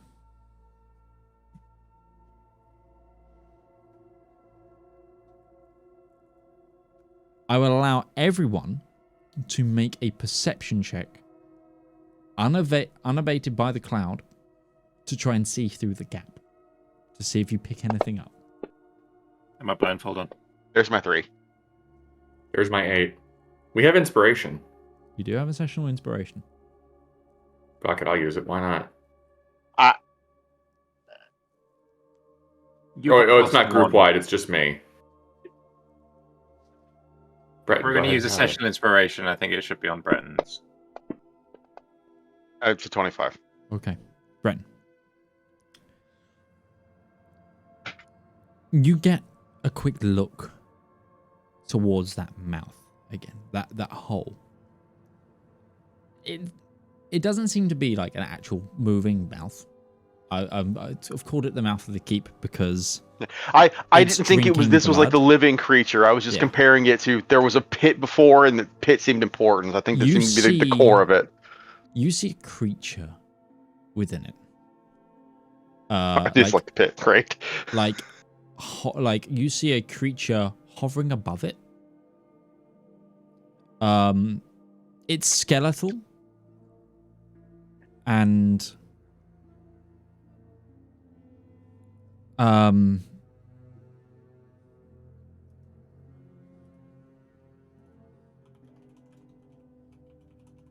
just get you the proper description.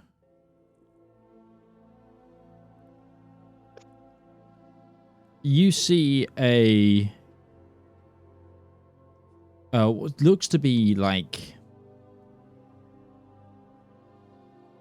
a very large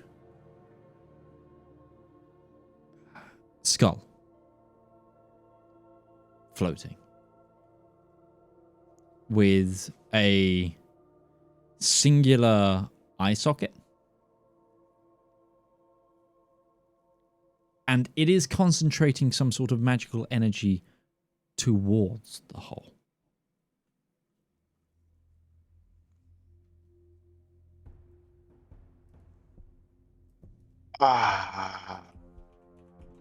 Okay.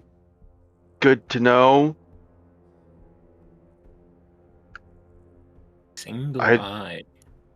Oh, Blake knows what this is. Breton will describe it to Valymr. Does Valymr know what something like this might be? You might be able to make a history check. I'll make an history check. You also see, Breton, that ghostly dragon is like perched above this creature. And you also see that there is still blood pouring into the hole.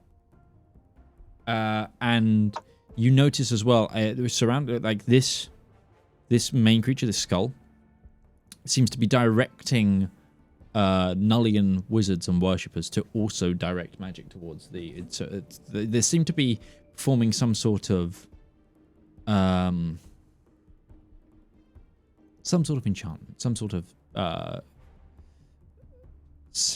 don't want to say ceremony, but some sort of ritual towards the whole. A 19, I got 19, by the way. It sounds oddly like a beholder, but dead. Oh. Okay. Which you would know they used to have their own name, which was a death tyrant. And there's a undead beholder death tyrant with a ghost dragon perched on top of it. Mm-hmm. It's a way to counter me. Because they're tired of me nuking them. Breton. So yeah, okay. So did Breton know what this was, or was this just Lake knew what this was, and Breton described what it was to Valymr? Yes, the second. Okay, I will say they have a beholder. That's not good. That really screws with Ruby. They if it looks at you, no magic. That's not good. These things are incredibly dangerous. And it's buddy with the ghost dragon, which it sounds absolutely delightful. Okay.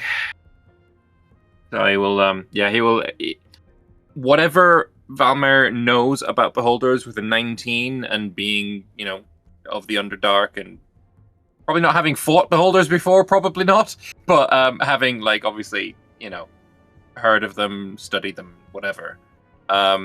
He will impart any and all information he would remember. Yeah. There's one really famous story you would say from teachings under there was a death tyrant known as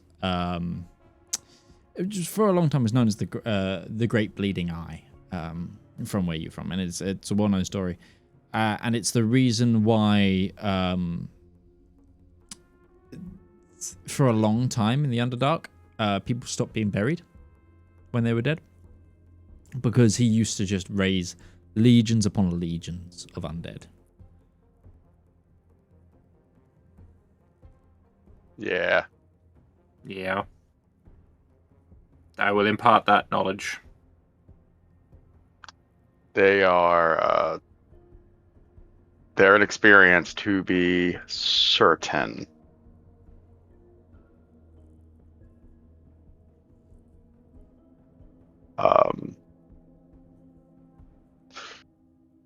Well, it was focusing its attention on the blood. I'm not sure if they're trying to repair it or if they're just trying to protect it.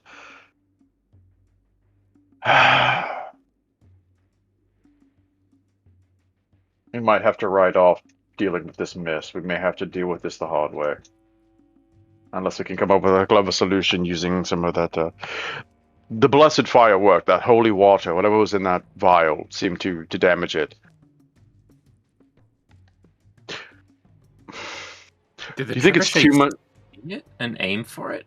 I think it was aiming for the... I think it was just aiming for the keep and happened to hit the mist. That's a 1 in a million. That is a great... Okay, that's awesome. That's good. That's great news. It's such a stroke of luck. You got a positive siege roll. What do you think would happen if we managed to get some of that poured down into the hole itself? I don't know how much it would take or if it would even be effective, but I guess it really just depends on how many stupid risks we're willing to take. How much water we have? Never said it was water. It was described to me as water. And it was a liquid. It was some form of holy liquid. Holy liquid. Yes. Yeah. It does remind me of an old joke about how do you get How do you get holy water? You burn the hell out of it. You two are about to arrive back at camp.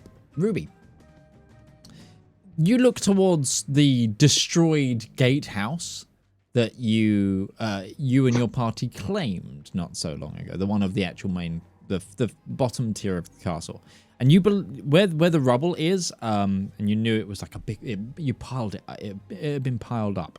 You begin to see mist flowing out of it. Like the description I'm going to give is fog machine on a rock concert. Just flowing over like the breakage in the wall and going towards the causeway.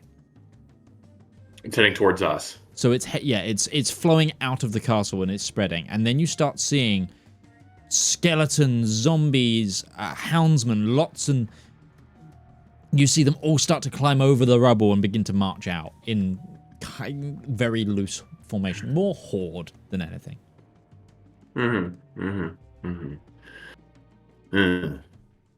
Well, that's a problem. How many men do I have with me? It's you. None. Oh, That's why we're going back to get the reinforcements. I love that response. How many men do I have with me? Nope, just me. None. Okay. Well, how far away are they? I'm about to give you a time on target in a moment. Yeah, because if you're on the eastern side of the lighthouse, we established that's got really good line of sight over onto the causeway that leads up to our campsite. So, I have a wand of fireballs. I've got fireballs. I've got dark star. I've got all sorts of things for hordes. To the actual front gate, Chain lightning. you're about 350 away. But the causeway, when they're actually on the causeway, you're within 120. Well, I guess so this just became a Ruby Tower defense game. The only way I started blasting. Sure. Do you got wall of fire? lightning? Just wall of fire across the causeway to see what you get first. Wall of fire doesn't do enough damage. Let's dark star. It's like zombies and undead. That's true. Just make sure the eye doesn't look at you. The eye's not there. She It's- doesn't know that exists. Yeah. Also, it's not there. Yep. No, that's deep. Yeah, she'll start with a wall of fire and just. Okay, you cast Wall of Fire. How long are you making the Wall of Fire?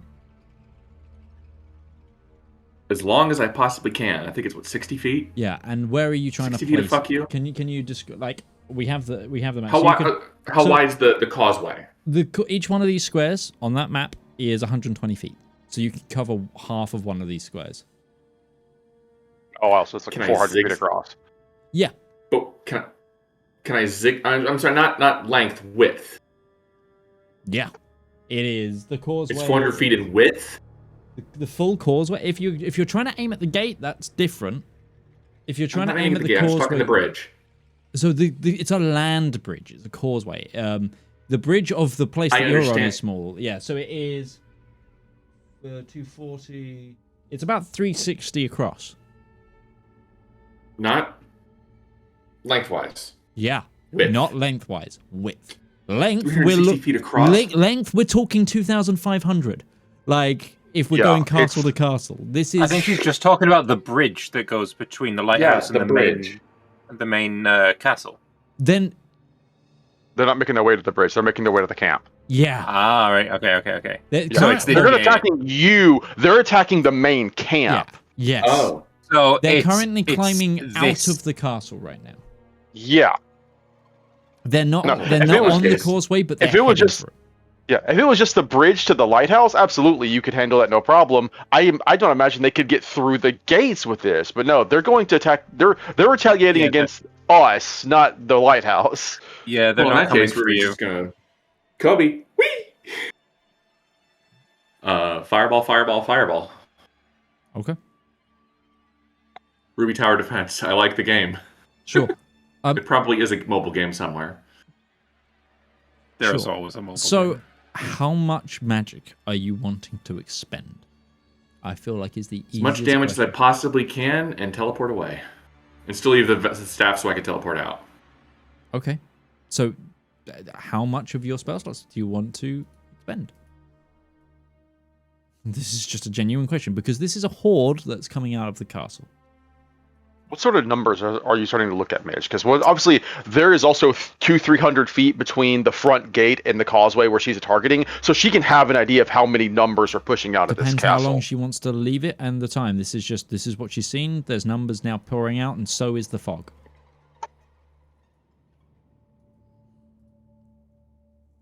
The fog would obfuscate some numbers, probably. Well, currently it's, like I said, it's rock band level, so it's only like over ankles. But it's like spewing out of the castle. And you get the impression that things are filling out. Things are on the move. This is what's happening. This is as you guys have just reached camp. This is what Ruby is seeing. And I'm trying to get a cause of action here from what she wants to do. Does she want to just stand there and watch them for a bit? Or does she want to engage? Does she want to try and thin the numbers? Are you expending some spells here? These guys are going to see the explosions because I don't know if the camp sees the army coming yet. So when explosions start detonating, they'll get the idea. So Ruby's going to take out her wand of fireballs, and I believe I can cast from it. Sorry, I'm double checking real quick. No problem. 7 charges. I can throw 6 of them before losing my wand.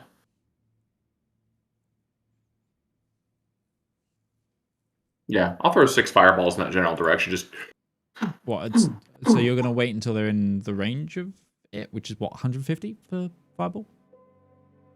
Thereabouts, yeah. Okay. So you're gonna wait until they're essentially on the causeway proper and start targeting. Okay. Good to know.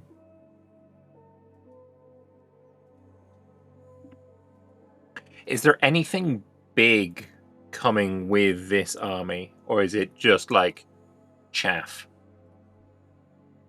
You don't know yet. This is again. I know. I don't know. I'm just, again, what Ruby is seeing is what I've described. She leaves it a bit longer, and Ruby, as you begin to fire, because you've wanted to wait for them to be in range, as you begin launching these pellets that turn into fireballs,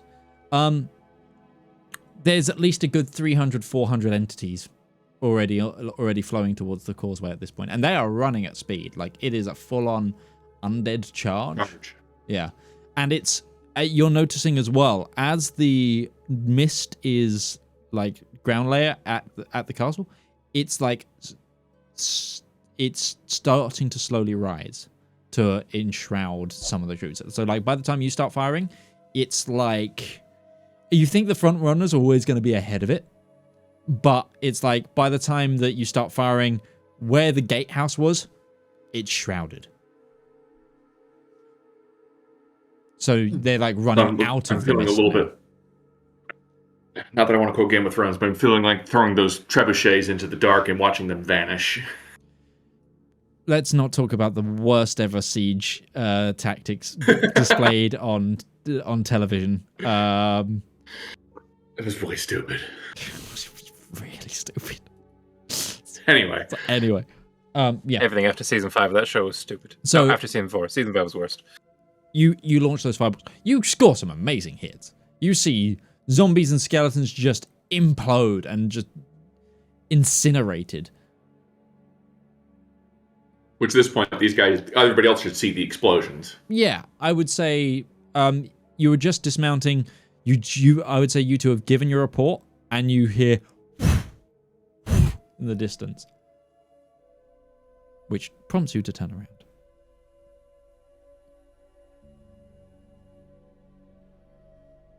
How the fuck did we not?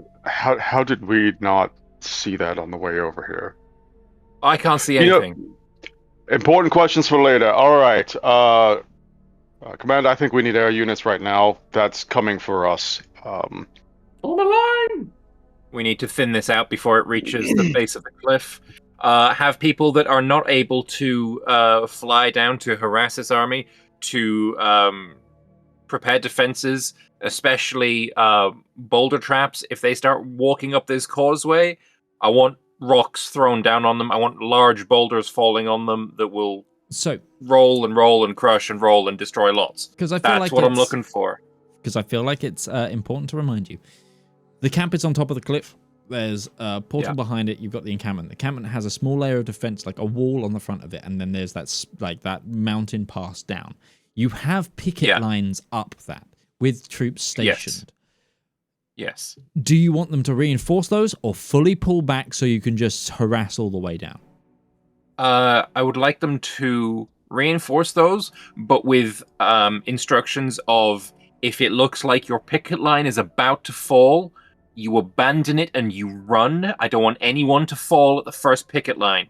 Hold it as long as you can, but do not take risks. Run to the next one, fight there, run to the next one, fight there, and, layers of defense. And then I want a trap set up that will, roll boulders down when the picket lines are having to be abandoned. That's I'm following Valymr's logic. Basically, you set up the boulder traps at the picket lines, you release them. When they fall back to the next picket line, that's when that picket line releases their traps. Mm-hmm. Yeah. Okay. And with the call from Elwyn of all forces to quarters, we're under attack. We're going to go ahead and take our midpoint break. So join us in 10 minutes' time, where we will continue this broadcast. Hey, come here a minute. Do you need royalty-free music for your TTRPG content, whether that be a YouTube video, stream, TikTok, Instagram post? Don't worry, we've got you covered. My name's Alex. I've been a content creator for almost a decade now, and I've teamed up with my good friend Harry to produce 10 royalty-free songs for you to use in your content completely for free. We've tried to make a whole range of motifs with this album, covering happy music to sad music, to mystery music to combat music. And if this takes off, you know what? We might even make some more. So give the Elendor Chronicles soundtrack Volume 1 a shot. It's free to stream everywhere. And if you want the high quality downloads, you can come over to our Patreon and download them, or you can contact me directly at tabletop@themidgemansworld.co.uk as a creator, and I'll just give it to you for free. That's it, there's no catch. And just to prove it, we've also given you guys a user license agreement to prove that you have the complete perpetual rights to use this content. So enjoy, and good luck on your next adventure.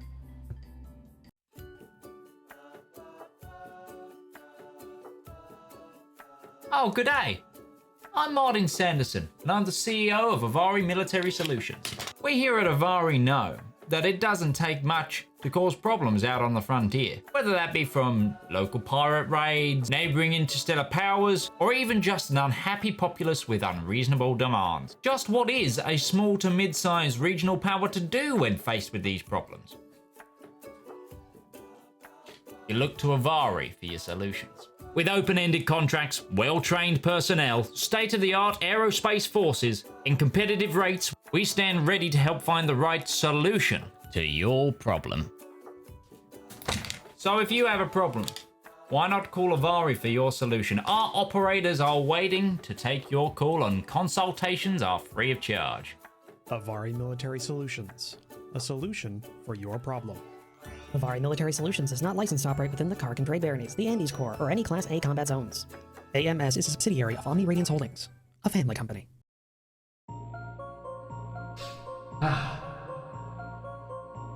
When is a story more than a story? When a tale is more than words on paper? When is an ad more than the script it's written on?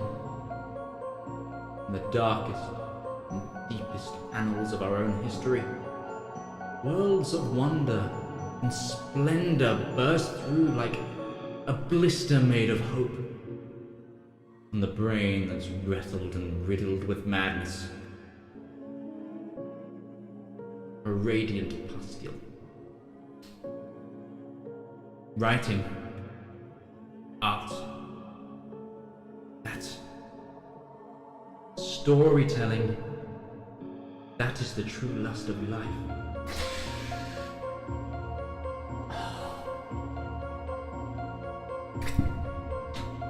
You too can dutifully indulge in art. Like fans of the greats. Shakespeare, King, Tolkien, Seuss, Mercer. You too can indulge through Twitch Prime. Getting extended access to a wealth of knowledge. With a simple click, an emotion so small that it could endlessly amount to possibilities. Embrace those feelings. Support art. Support the component cast.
So, hello, welcome back, everybody.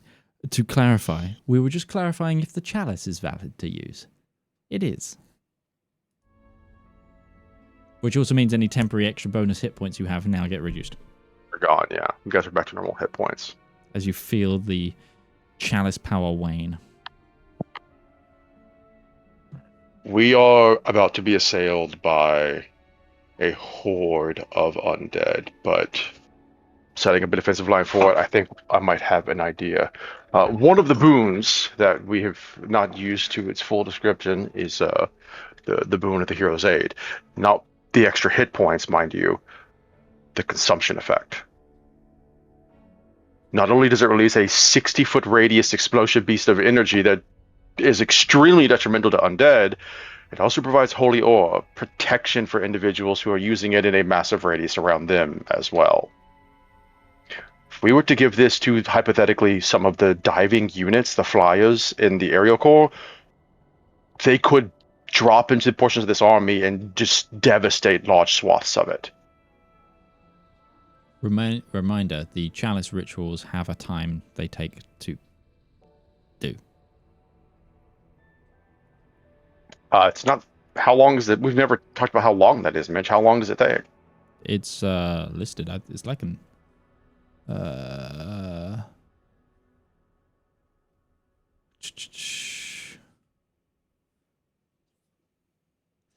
chalice rituals take a minimum of an hour of downtime to cast unless stated otherwise. It can affect up to 10 creatures. Does it actually say that? Holy Yeah. shit. I don't think I was ever read before. We just kind of did it in the morning, assuming that was part of our wake-up ritual. Yeah. Fair enough. But the ritual of Tune's Knowledge, the variant only takes 10 minutes. For example. Some of them state otherwise. And it lasts for 24 hours, so... We could get people... we could just set it down and say, here, you spend the next hour ritualizing, and then when you're ready, join the fight. Because this is not a fight that's going to be over in an hour.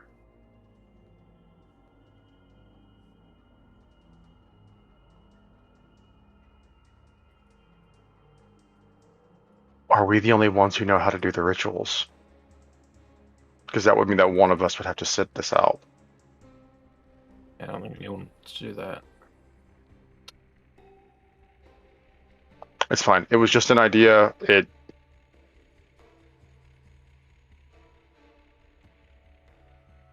I guess we kind of got out of position of when the next siege stick was going to happen. That's fine. We'll just do without. It's not a big deal.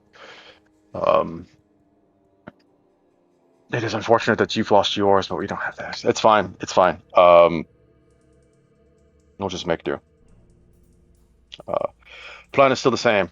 Zara, let's grab 10 of the best warriors you can find. Think again for a second. Commanders, the units that we took with us in the siege into the keep itself, as well as the ones who took the lighthouse, if they are fit for battle, all the best marshalmen, those who are willing to jump down into the middle of this, let's get a hold of them. The aerial units as well, we should marshal them into the air to harry the sides, and then we know the plan for those who are attacking the main keep. Yep. If I know Ruby, which we already know she's engaging them now, she may start to fall back towards the keep once they get outside of her range, so we're going to expect her from behind. There's no go to something bigger isn't coming. We should be ready for that too. But yeah, we'll move out and we'll see if we can keep an eye on that. Ruby, are you planning on teleporting soon? Not yet. Not yet. Okay. She feels pretty safe here. Nobody's coming for her. And she's in good yeeting distance. Sure.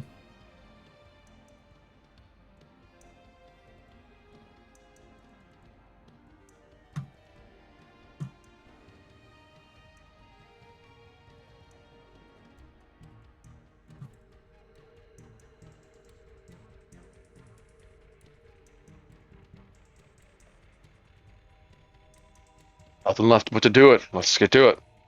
Okay. Yeah. So, you begin to prep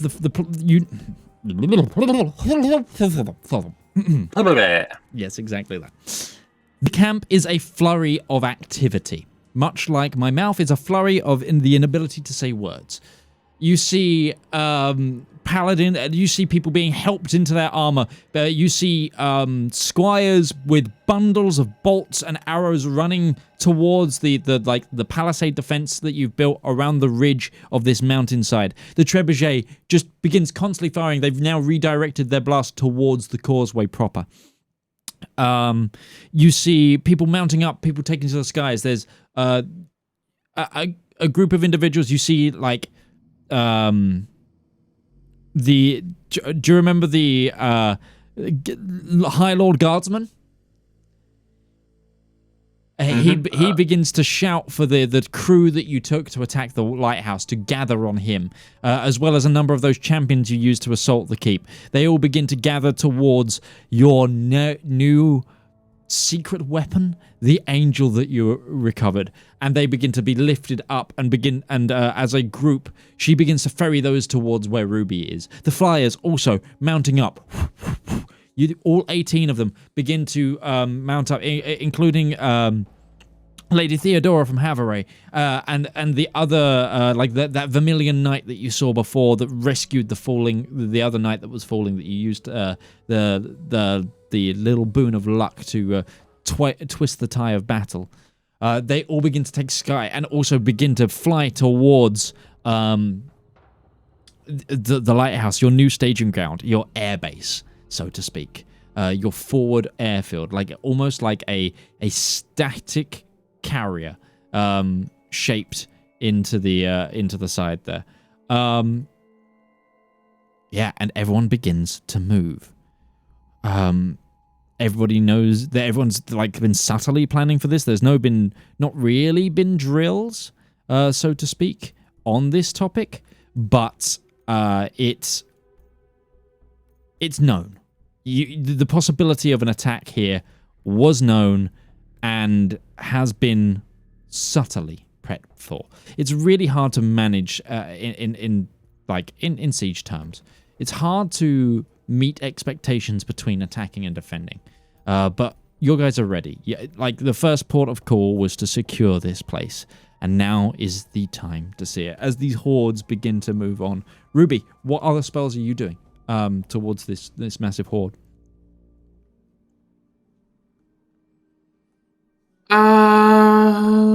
Still no sign of anybody large. The trouble you're having is mostly it's a lot of foot soldiers. It's like a swarming horde that's coming out. And you also notice that some of the skeletons and stuff, none of them are exactly whole. There are some scarier things, like those champion houndsmen in between, but there seems to be a lot of carrion, shall we say. The issue that you're noticing more than anything is the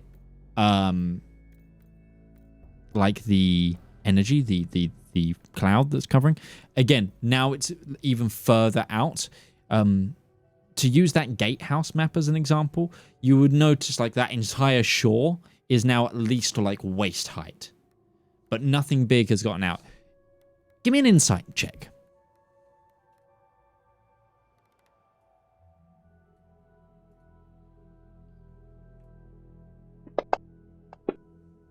It's a natural 20. Natural 20. If you were the commander, you would be holding your more potent units for when they had the full submersion of cover, and that you get the impression that that's what's going on here. They're waiting for the cover, but also they're throwing out chaff to waste ammunition. This is it's also dangerous, but nothing big has appeared yet, and you think it's because they're waiting for the cloud cover. Well, let's deny them the cloud cover then. I'm going to cast Heightened Darkstar along the path. Okay, whereabouts? Probably to the middle of the chaff. What's the range on Darkstar? 150 feet. Okay, So from where you are, you can take out like one. You can essentially immobilize one. Right, it's so big they could swarm around it. Yeah. I forget that the causeway is gigandous, and I can't make it bigger. Can I? No. Maybe? No, I mean, thing's bigger. It would be a risk, but if you were to fly over towards the gate that they're pouring out of, you could just put it in between those two large structures and the gate itself so that there was nothing to get out of. That might also cut off the flow of mist for about a minute. Yeah. You'd be getting danger close, but... Yeah. Once you got it down, you could also just teleport out. That's entirely your call, though. You've got no voices in your ear here. Okay. That's actually not a bad idea. Better than the one I had.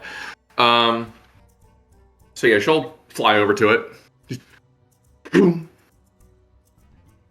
Stay above the plane of the ecliptic to avoid getting shot at. Okay. And drop the Darkstar on the gatehouse at heightened. Okay. So anybody who walks through it has to make a disadvantage saving throw, or normal if they've got resistance. Yeah, sure. I'm funneling it, or stopgapping it, plunging. I'm putting a plunger in it. Boom. Sure. A cork. Put a cork in it. You're telling that castle to shut the fuck up? Baking a whole bunch of bones. And if I need to get there fast and out, I can do haste on myself if I see somebody who looks like they might intercept me. Sure. Wait, I got rid of fly. Can you give me a can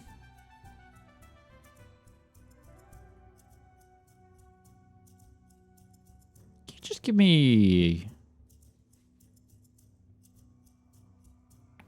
Are you going over there quickly, or are you going over there stealthily? Stealthily would be better, but hard to do while flying. Hard to do while I flying. don't get red on red in the red thing, sky. The thing is as well, what's your fly speed? 30 feet? 30 feet. But I can dash. So 60 feet. So you can cover half of these squares a turn. Mm-hmm. 1, 2, 3. So it's going to take you 6 turns to get there. So we'll bear that in mind.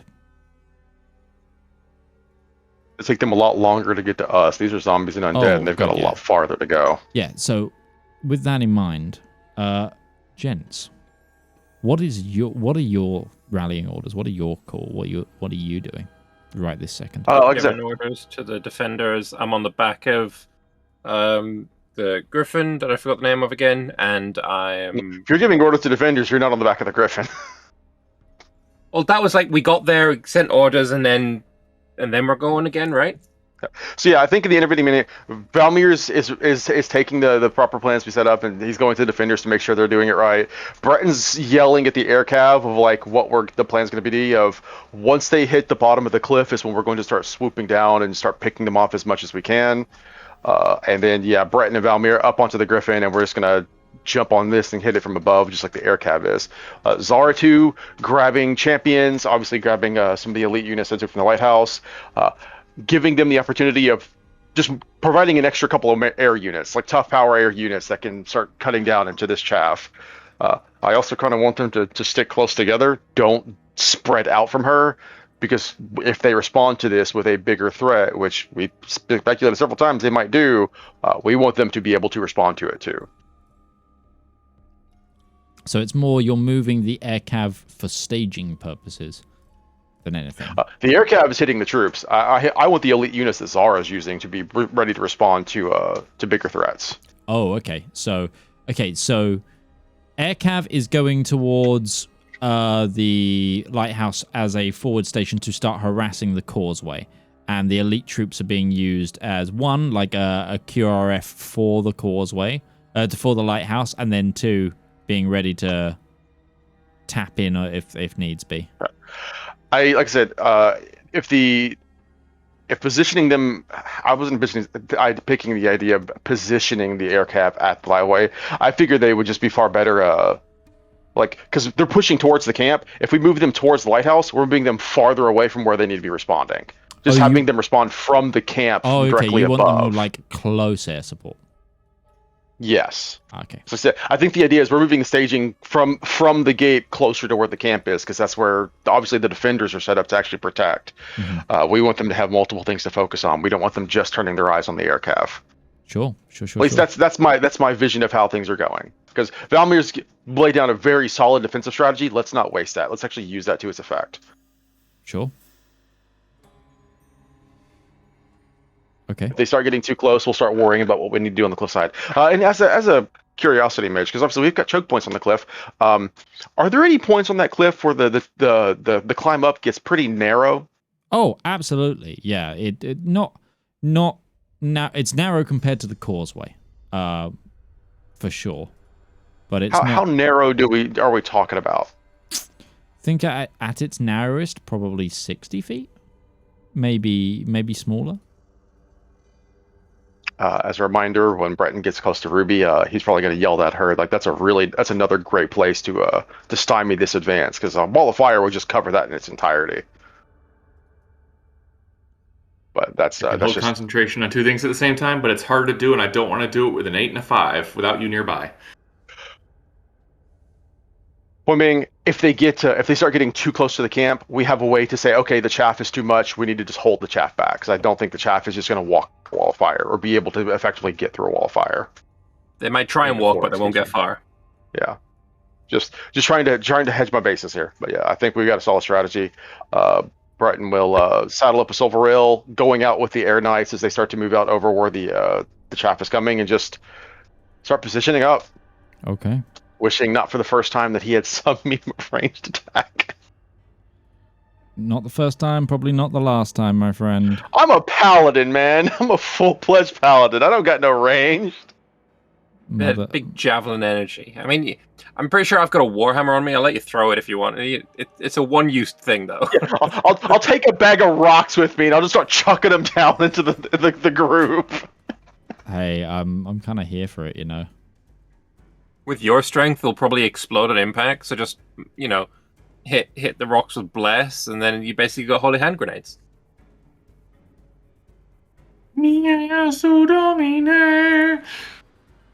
Donna is requiem. Oh yeah, Domine. Anyway, there's going to be a group of kids these days who don't know that movie, and I feel very, very sad for them. I think they already exist at this point. It hurts my soul.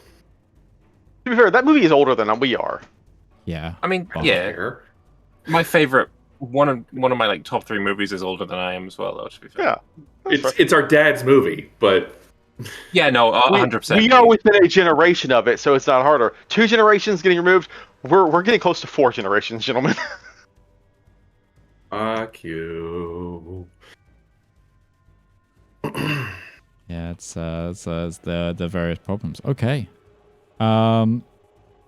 Cool.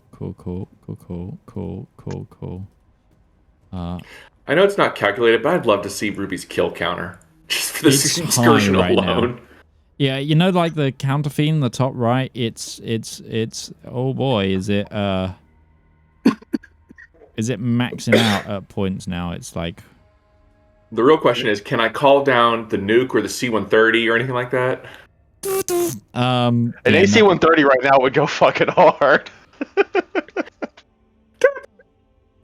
It's essentially, isn't an AC-130 essentially Eldritch Blast being put through one of those spell cannons? Cool, imagine. Weapon? Yeah. Probably fires faster than imagine 400 rounds a minute. Imagine right now if you guys had the goddamn fucking airship. Oh boy, I would be in so. I call it having our cargo airship with opinions. Yeah. Okay. Sure. Ruby, again, how many spells do you want it to go for? So you're... Right now, I'm just throwing the Dark Star. Okay, so you are about, I would say at this point, you look back and you see like the aerial troops starting to dive towards the front of the line. Like there's a concerted like cavalry charge looking to break the front of the stragglers and stuff that have made it through. It is swarming now. You see at least, and this is just out of the mist, probably about 2,000 in this horde already. They are spewing out of the castle. Y'all, my kill streak is about to go fucking wild. Yeah. And you She's still going forward. You do notice that they are like the fog about the height of the wall. Okay. She is going to pull her shield out. Okay. So the sapphire buckler. It's a bonus action to do that? Action. Action. So you're not going to be able to dash on one of these turns. Yeah. Okay. So it's going to take you 7 to get there. I'll bring my AC up. She's also got 150 foot range, so it's not like she needs to. She can cut one of those away. Yeah. Okay. AC should now be here. Okay.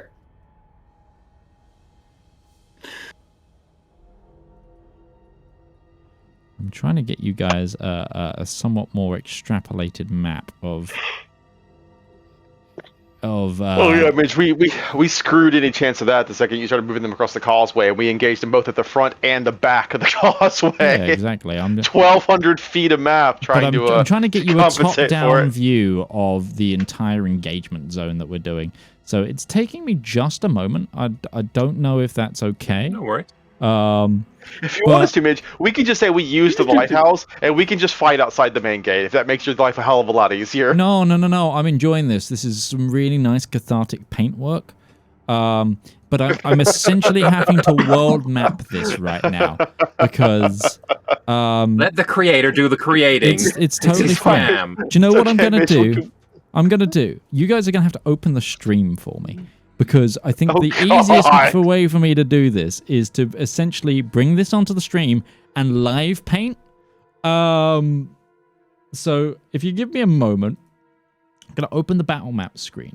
But instead of Fantasy Grounds, I'm going to bring up a display capture, add a display capture of my main monitor. Hello, Photoshop. Welcome to Crude Drawing D&D Simulator. There we go. So, what I'm currently trying to map out is like more of what you've got. The castle is the wrong size compared to the lighthouse at the moment because I've only just put the lighthouse in. I need to bring these sizes down. That's just the front gate. It's fine. No, it is meant to be like an extrapolation of all the walls.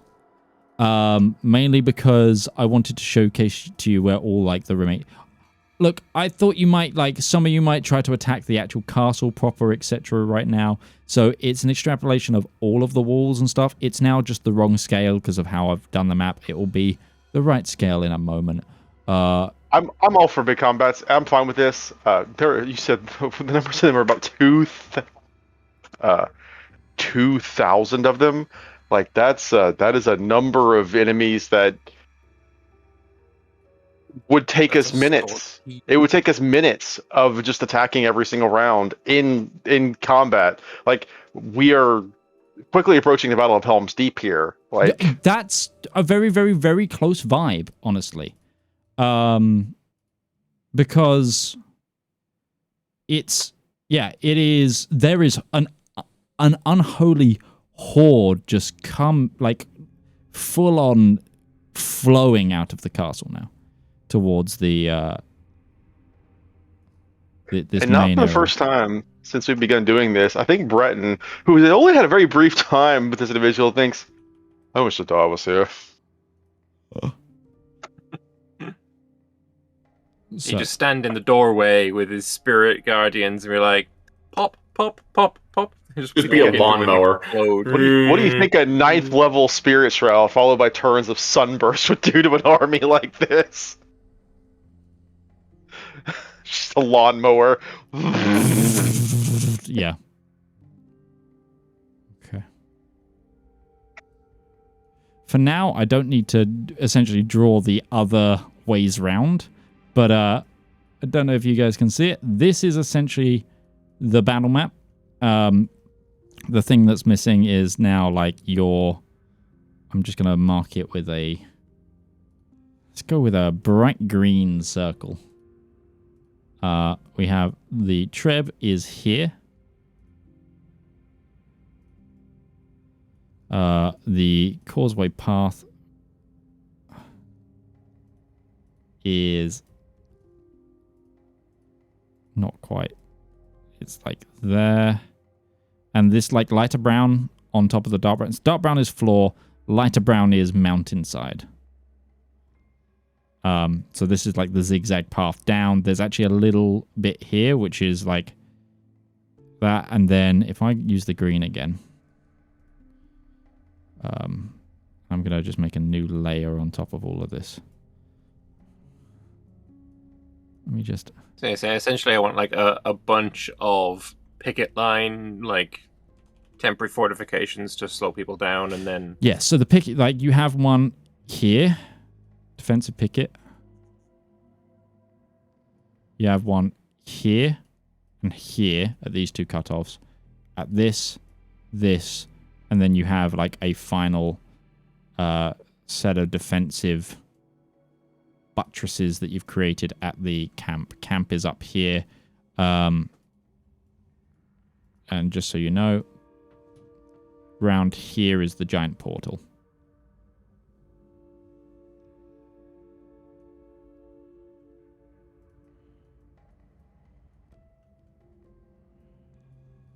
Okay. Gray on this area is the rocky terrain that's not mountain, and then light brown is mountain. That is the fort. Pink is towers, blue is gates, red is walls. The bright burning red is the blood lake. There you go. MS painting maps right now. So I feel like it's easier to explain things using this. So there currently is. I'm going to use... I'm going to use blue, even though it's like... Right now, there is like...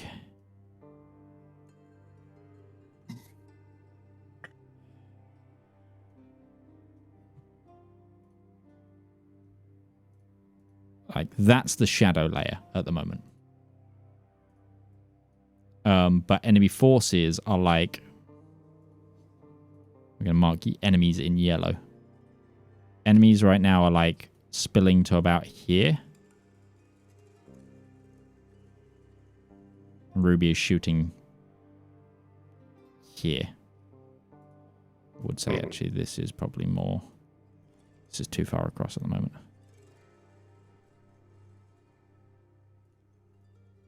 Well, Ruby's flying across now. Yeah, well, this is where Ruby was. Ruby is now heading towards the castle.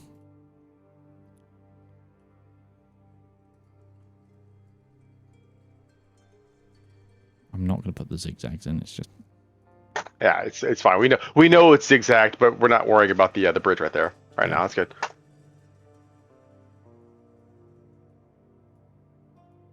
There you go. That'll do. Yeah, it's works. It's fine.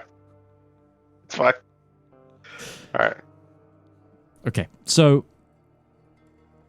Breton and Valymr. Yep. Where would you... So you two are currently what? Now moving with the flyers?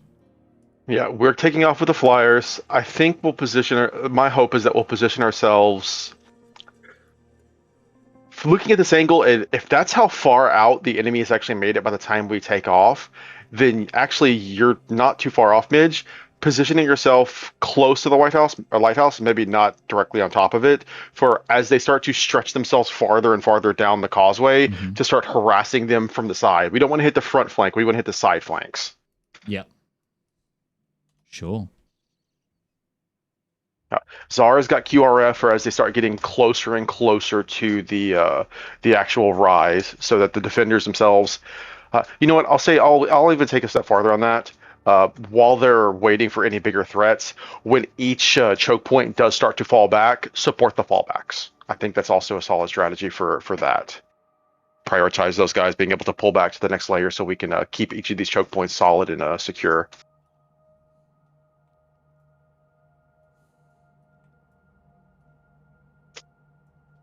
Whether or not she gets super gung-ho and decides she's just going to start throwing down, you know what? I can't stop her. She lives her own life. I do what I want. So Ruby right now is about here. I'm just getting you guys on. I'm sorry, this is going to be like old character art because of what's on this PC rather than the... Because again, I'm not on the DMing PC. I'm on my PC. And then you two are like with the air cav. Yeah. Okay. Ruby, full speed and ahead. Ruby, are you just going to keep going, or are you going to take time to pot shot some of the enemies? Keep going, yes. Okay. What is one kill around when you can have 100? Okay. Ruby, at this point, you start seeing shots come towards you, and actually, you managed to take one, like you managed to deflect one with your shield. It seems to be those like arcane blasts from the Nullian wizards. Cool. You have no eyes on where they are, though. In the fog, so They're they can see out of the fog without issue. Mm-hmm. We did know that. Okay.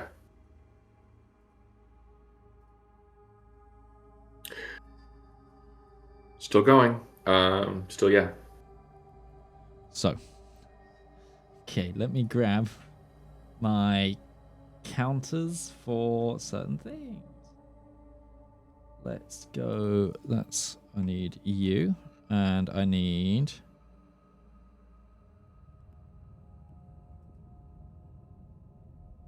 So I need her. I need this one.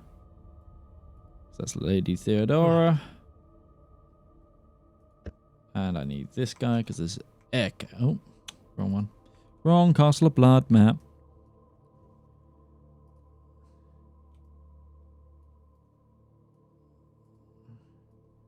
Right, so this is Air Cav group. You guys are moving pretty heftily this way.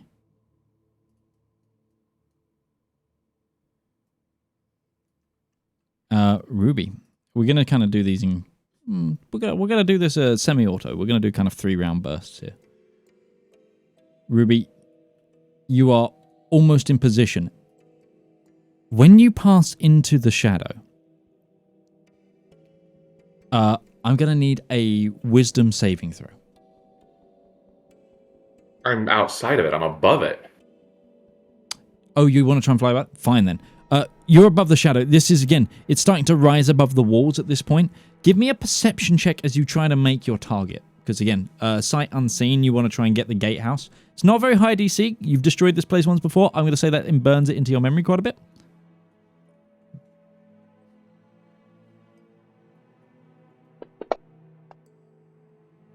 Nine. Okay. You think you know where the causeway and front gatehouse damaged is. Are you ready to cast? Yeah. Okay. Will you go ahead and cast Darkstar? Heightened at 150 feet.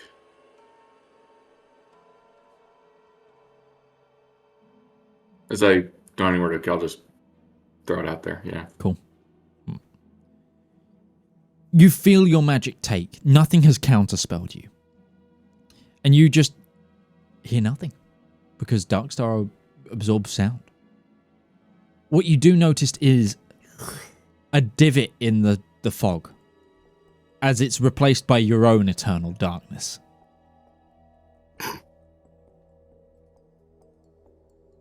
Okay. What are you doing with the rest of your action? Getting the hell out of there. Okay, you running?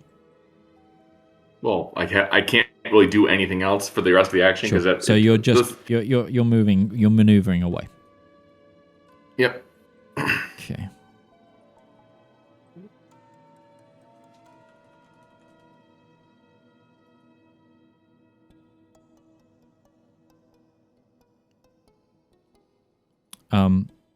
Let's go ahead and roll initiative here. I think that's an easier way of doing it.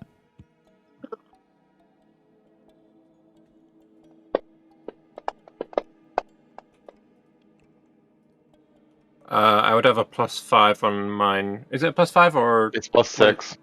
+6? Okay, so I would actually be at 21. 21. Okay.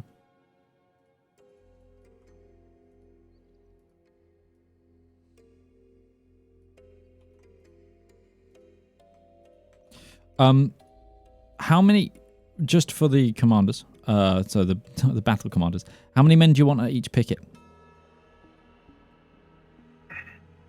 A dozen, maybe? Oh, okay. Because it's not, these are not very wide, right? It's like... They're at least 60 feet across, right? Yeah. Oh, more than that then. How many men have we got total? 600-ish? Each one of these, okay, so if I go to the map, roughly in terms of the standard troops, each one of these like shields is about 25 men. I think have one of those shields at each fence post then, because when that first one starts to fall, they're going to, everyone on that gate is going to run back and man the next one up. Sure. Theoretically, each one joins the next one as well. Yeah. So have it be, you know... The fighting gets harder the closer you get to the top. You prioritize holding them longer and longer. Yeah. Okay. So the troops from Lord of the Lease were the ones on guard duty. So it's their forces that have taken command. I'm just gonna... We prioritize the units that just recently got rock slided. Yep.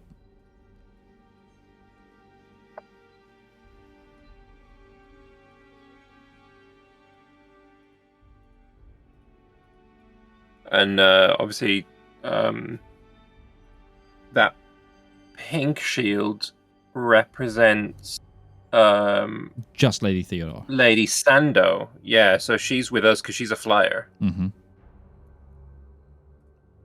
The other one is the other. The Winged Asaurarians, the Havarane Knights. Yep. I'm just deploying your army.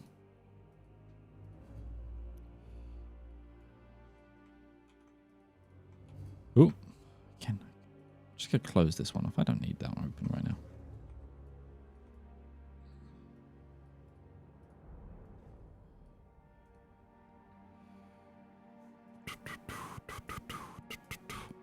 Let's go, guys. Giant battle.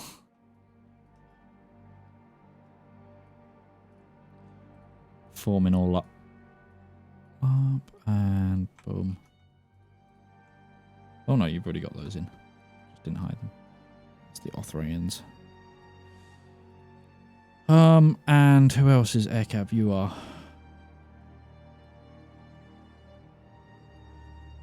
Out of curiosity, who is representing Zara's forces in this? She's currently not on the map right now. Okay. We need to get a symbol for Zara. But the forces that she's with will probably be this. I'm going to use this as your combined operations shield. Is she flying over with you guys, like, towards the lighthouse? No, because she's holding. They're staying closer towards the Pillix front line because we want them to. She's there to ensure that that position holds no matter what, unless something big like a dragon starts flying over. In which case, then the plan is to let her move to engage that bigger threat, because that bigger threat can just destroy the camp if it decided to fly directly over, anyways. If we're not paying any damn attention. Okay. Awesome. So that's all your forces deployed.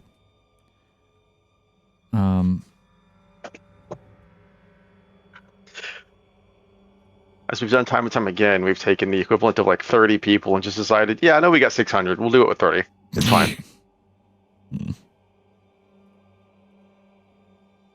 Okay. And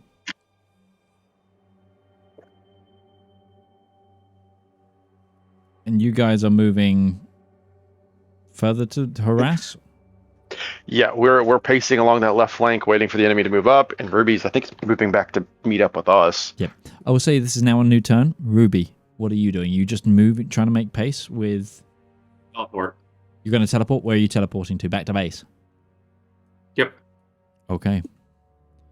You cast teleport and you are back at the defenses.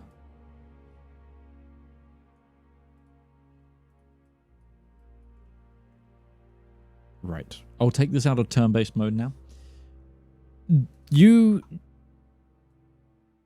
see this fog begin to properly expand. The edge of the causeway now completely engulfed. The Darkstar holds really nicely. If you had a kill ticker, Ruby, you'd feel it be going up and up and up and up and up. You know, going back to playing like MW2 and you just put a sentry gun in front of someone's spawn. It's that. It's just people are just getting their own. They're getting their death cam constantly. Until you feel the magic wane. It ran its course and did. You feel it did a lot of damage. But just as soon as it's there, as quickly as it's gone, as this fog continues to move out, the swarm barely keeping in front of it. I'm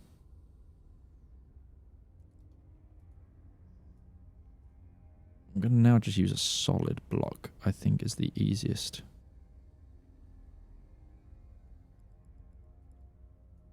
As it begins to essentially march out, it's about a third of the way across the causeway now, and it is just a countless horde at this point. Numbers innumerable.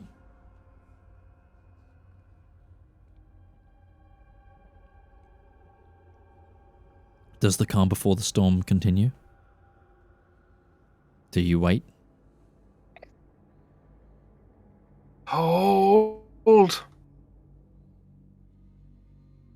Don't shoot until you can see the whites of their... Oh shit, they don't have eyes. Some do. Some of them probably do. Breton will call out. The trebuchet is going to engage them. We want to swoop through in between its shots. Don't get knocked out of the air by a stray blast. Yeah, and you see the boulders like smacking into this horde, clearing holes. So remember with the flyers, you have 2 units. One's like lancery and one is ranged. Yeah. Like in terms of the split. I can't remember. Is the Lady Havare, is she one of the ranged units? Yes. She has javelins that she throws. Then do we want to transfer Valymr over to her Griffin? Because Breton's probably not going to be staying at range. She has a Pegasus, but yes. I'm not hella ranged right now because I do have the blindfold on. Okay. Well, you're gonna be taking pot swings as we dive in.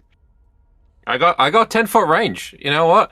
You want to just glide over the heads of all these skeletons, and I'll just hold the glaive down as far as I can reach, and just like lop heads. If you want to attack the horde, you can. 100%. I mean, we're going to. Don't worry. Eventually, it's on our to-do list. Yeah. Big old plan right there. Ruby, you've returned to base.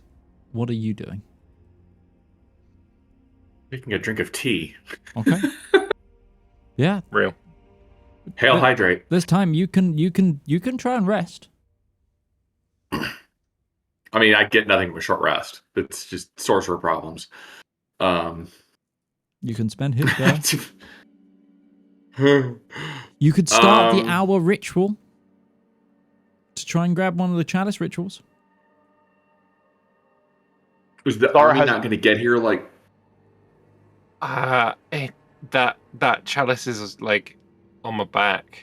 Oh, is it? I've been carrying it the whole time. No, you have not. Unless that is like the big fat thing. Okay, maybe I haven't. The platinum chalice is like. Yeah, it's huge. Oh, it's got okay. No, what she's going to do is she's going to go to the trebuchets and give them the coordinates to aim at the funnel. It's a good idea. You can try and do that for sure. The platinum chalice is like it's 3/4. It's like current Silex. That's not a reference anybody understands. I was gonna say I was about to make a football reference, and I don't think it's. It's like a really big wedding cake, right? Yeah, it's tournament trophy. It's like you need like 2 sports players in your favorite sporting event would lift it at the end in celebration. Yeah, it's a Zepp and a bit. It's a Zepp and a bit in size. I was under the impression Breton was the one carrying it because he could, but I also assumed like the siege camp here is the safe place for it. Were we taking it with us every time we left, or did we just have it set up in the siege camp? I was assuming it was in like the command tent. Yeah, or you had a tent for it. Yeah, that seems like the place of it to be. So Ruby, that's a good point. Zara and the troops that she has for the QRF are still there. If we have time to do a ritual, why don't you get them? Like, we're not going to get it. Valymr and I aren't going to get it, but that's fine. But you can give them the ritual, and if we have time to get that off, then we might be able to use some of this shenanigans yet. I don't know what I'd be doing. The chalice ritual. Which one? So I suggested we use the one that when you consume it gives you Holy Aura and Sunburst. Because that would not only kill off lots and lots of flak, but that Holy Aura, huge. It also gives the individuals that are potentially going in as a QRF lots of hit points. So also a big help for them. That was just my suggestion. But you're the one making that decision because you're the only one back at camp right now. I think I'll hold on to it. For us. Ruby's going to direct fire. Okay. For now, because Zara's attached, I've made the unit with Zara commanding it glow. Yeah.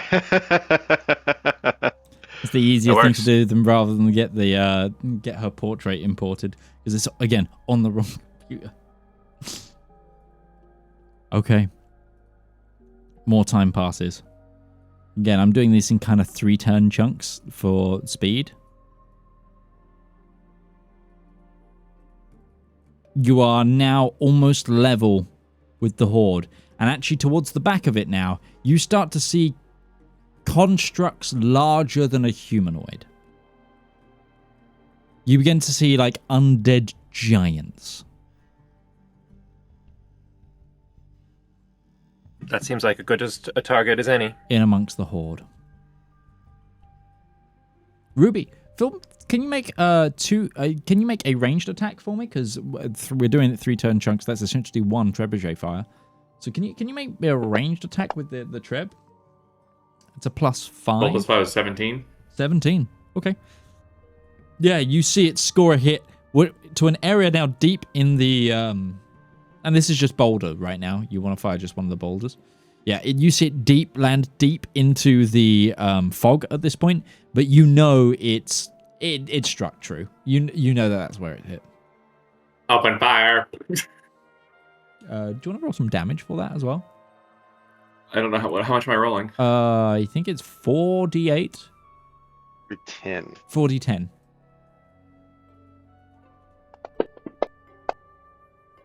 Nice. 27. Yeah.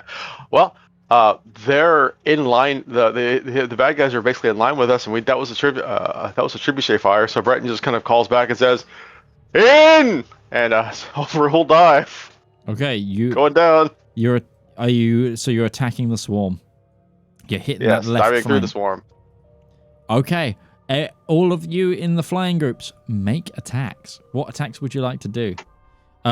Remember, this is essentially going to be a 3-turn break, so you have 3 turns of actions. Yeah.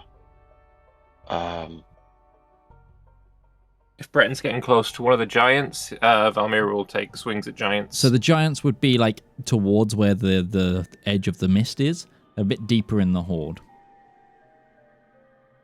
I mean, they're also taller. Breton. Oh yeah, you could range them.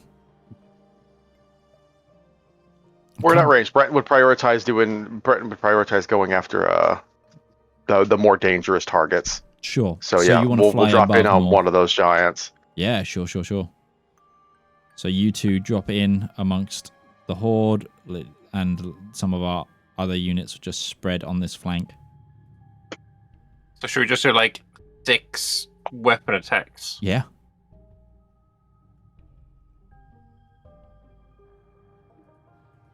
Silverhill is not attacking. Silverhill is ensuring that we get in and out safely each round. My lowest was a Why did you not? 23 to hit. Why did you not? What? How did? You roll that like that? I held the attack dice catcher and then I right clicked to add 5 more dice. Yeah, that didn't. Never work doing that again because that's That ass. doesn't work It at doesn't all. work for the macros. No, Just it do them doesn't. individually. Well, I mean, I can see what the dice rolled, so which is why I said that my lowest is 23 because my lowest dice there was an 8. Okay. But it means we have to do math. Is the thing. Because we don't ever see the Well, total. I mean, if a giant has less than 23 AC, I hit all of the time. I do see where he's coming with that. If you just figure out what the lowest attack is, you can figure out what all hits. Okay. So yes, they all hit various things. To hit this horde is an AC of 10. Right. But we're going for the giant. I know. Okay. It is a horde. They count as a cluster. It is. Communal hit points. It's all. Yeah. It's a mass of hit points. Okay.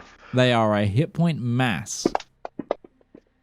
All right. So I'll do my. I'm not going to add any spells to this. So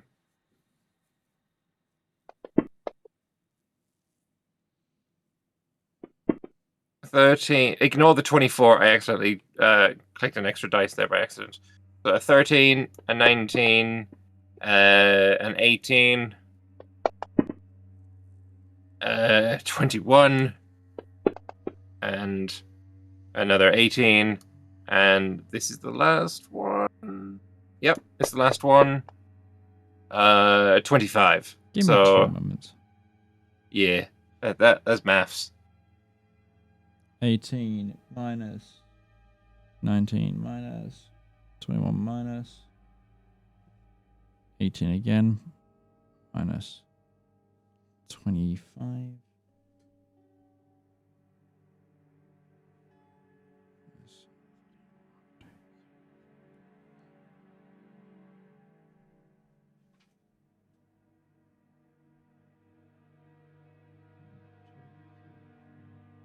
6. It's only 6. It would also be easier, Midge, since we're hitting them effectively on any attack that's not a 1. Do you just want to? Would it be easier actually just roll 60 20s? Because as long as it's not a 1, Yeah. we're hitting over a 10. Yeah. 3, 4, 5, 6.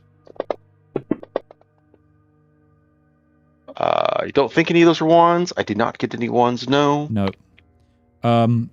Yeah. Now roll your damage, and I'll read it out each time. I'll minus it from the total hit points. I'm hesitant to use spells on this as well because we have the same issue. I can't track them properly, which is why I didn't cast any either. It's fine. We'll just see what damage we do without using magic.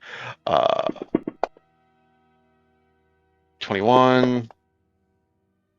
21. 18. 22. Good rolls. 21. 14. Almost a min roll on the Oof. last one. You're downstairs, Mama. Nice. Still nice hits.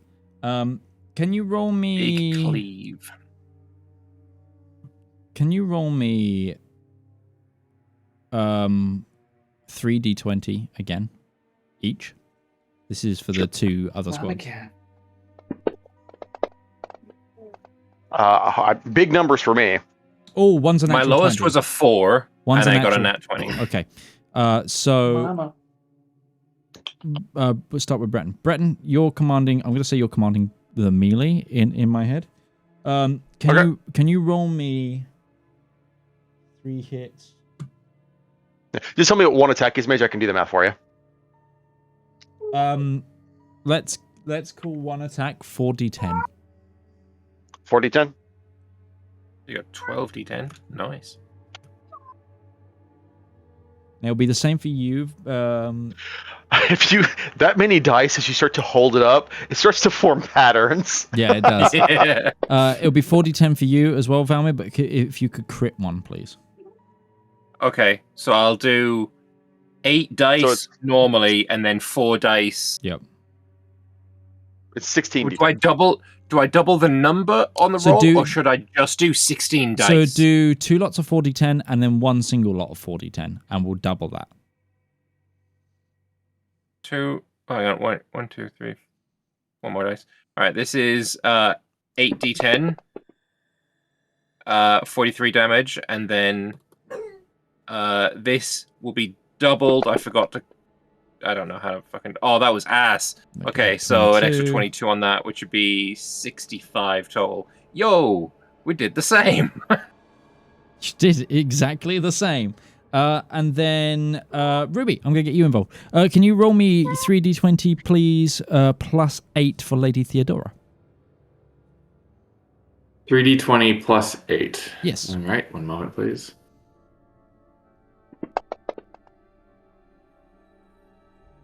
Yep. So 2 hits.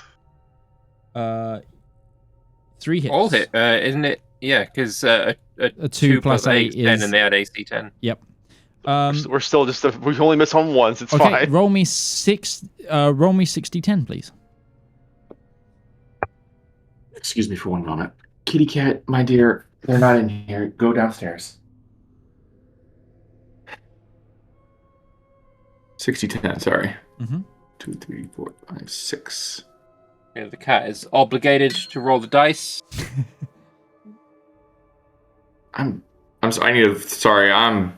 She distracted me. 60-10. 1, 2, 3, 4, 5, 6. There we go. Not 10d6. 38. 38. Damn, guys, that's a 400 damage round. Yeah. Nice. Very nice. Okay. We're going into another 3-turn cycle. What are your orders? Are you staying in? Are you staying with the air cav engaged? Yeah, I don't think there's any reason to pull off of that yet. Okay. The Horde will be starting to try and attack back for anyone that's in melee. Sorry, I assumed that because the way we're attacking is basically like you dive in for a round, back up, dive in for a round, back up, and then dive in for a round, back up. Yeah. Yeah. And then you pull off for a round as the trebuchet fires again, and then you repeat that process over and over. Sure, I'm extrapolating that some of the Horde is like range attack back, etc., etc. Okay, they have ranged attacks back. They have ranged attacks back. Sure. Yeah, it's like the ones that are like shooting are at less of an advantage of being attacked than the ones being meleeed. Again, this is extrapolated warfare combat rather than just Sure. D&D based combat. So yeah, let's kick off with the treb firing again.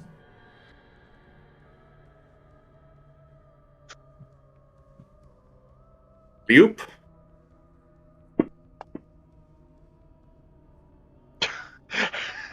And this is why I said, don't stay engaged while the trebuchet is firing. Oh, I mean, You don't want to accidentally take one of those rounds to the side. I think it's more impressive. No, it's obviously their fault. I think it's more impressive that Trebuchet managed to miss when they have such a target-rich environment. But I'm going to guess that means the Trebuchet just misfired. I'm thinking misfired. I'm getting a Warhammer 40k scatter die, everybody. You nerd. Oh, I miss those. Hell yeah, we're getting a scatter die out from my the most elite dice box that you could possibly have. A Gruffalo edition tin of Yorkshire tea. Okay. My rolls today have been either amazing or dog shit. So, you're in luck. I scattered on target. Hey. Yay! So, you see the boulder go high, real high. Like it left the handle. It left like the carry handle, the bucket. How hard do you think this thing can fire, Valymr? It left the bucket too early. It's something about the shape of the munitions made it roll in the hammock, and because you had to shape, even if it were firing masonry, you had to shape it slightly so that it fell out at the right time. Anyway, it fires. It goes towards the area that causeway, but everybody hears an audible twang as it hits something. Hits something metal. And it rings out across the battlefield like a bell. Huh? Okay. We hit the roof of the play area. The firmament has been breached. That's what you get. No rolling damage on that one. Use the bathroom real quick. Excuse me. Yeah. So, harrying attackers. I'm gonna do a flurry of Eldritch Blasts into someone's face. You're going to try and Eldritch Blast some things? Cool. Yeah. That's viable. Something tall. Breton, are you also... Did the groups that are over here in the main scrum, did they... Well, they haven't attacked us back yet either. No, they haven't attacked you back. So what's your plan? Did we hear that weird everybody heard that thunk. It was loud. I think that's enough for Breton to kind of turn his attention back towards the keep. Like, we don't immediately see anything out of the ordinary? No, because it's marred by the fog.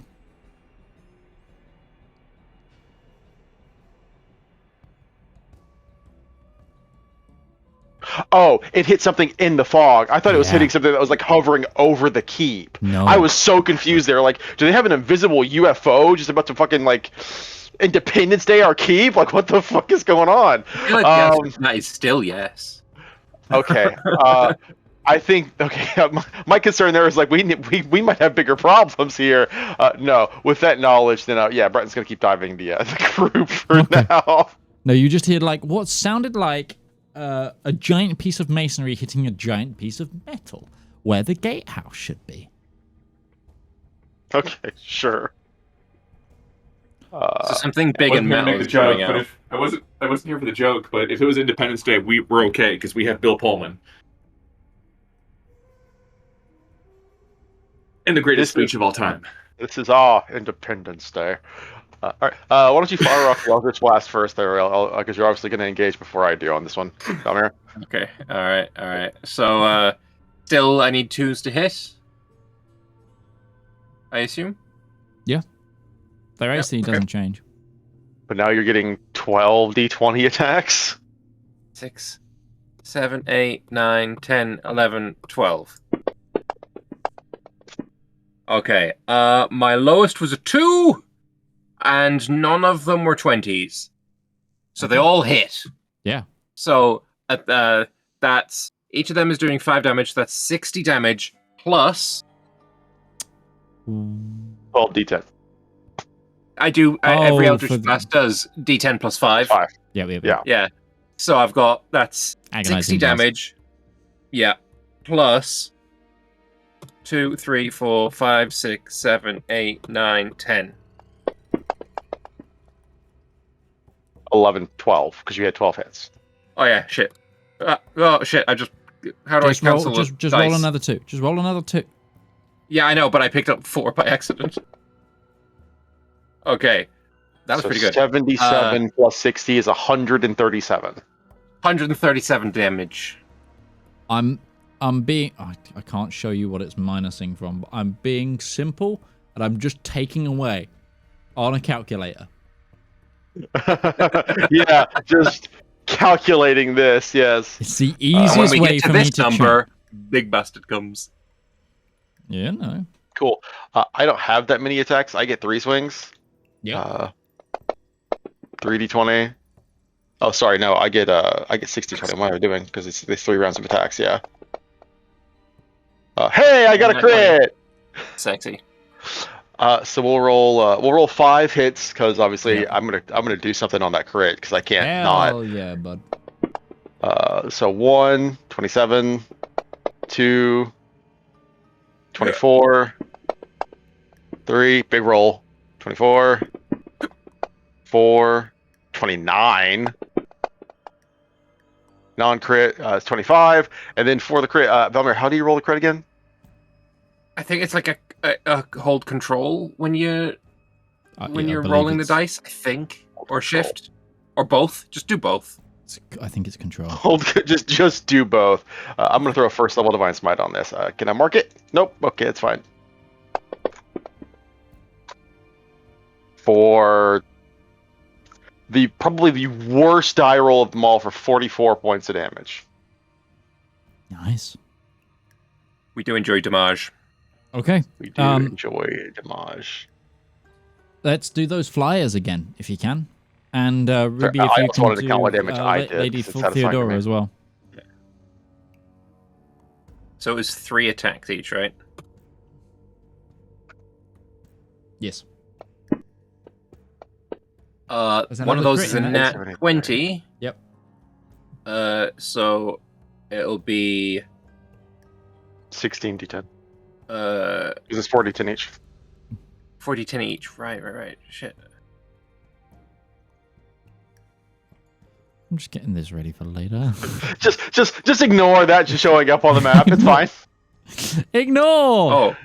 Pay no attention to the man behind the curtain. I don't have a DM layer right now. This is Photoshop. I just happened to be looking over at the screen when you drug it full size, and I'm like, It imported full size. I'm sorry.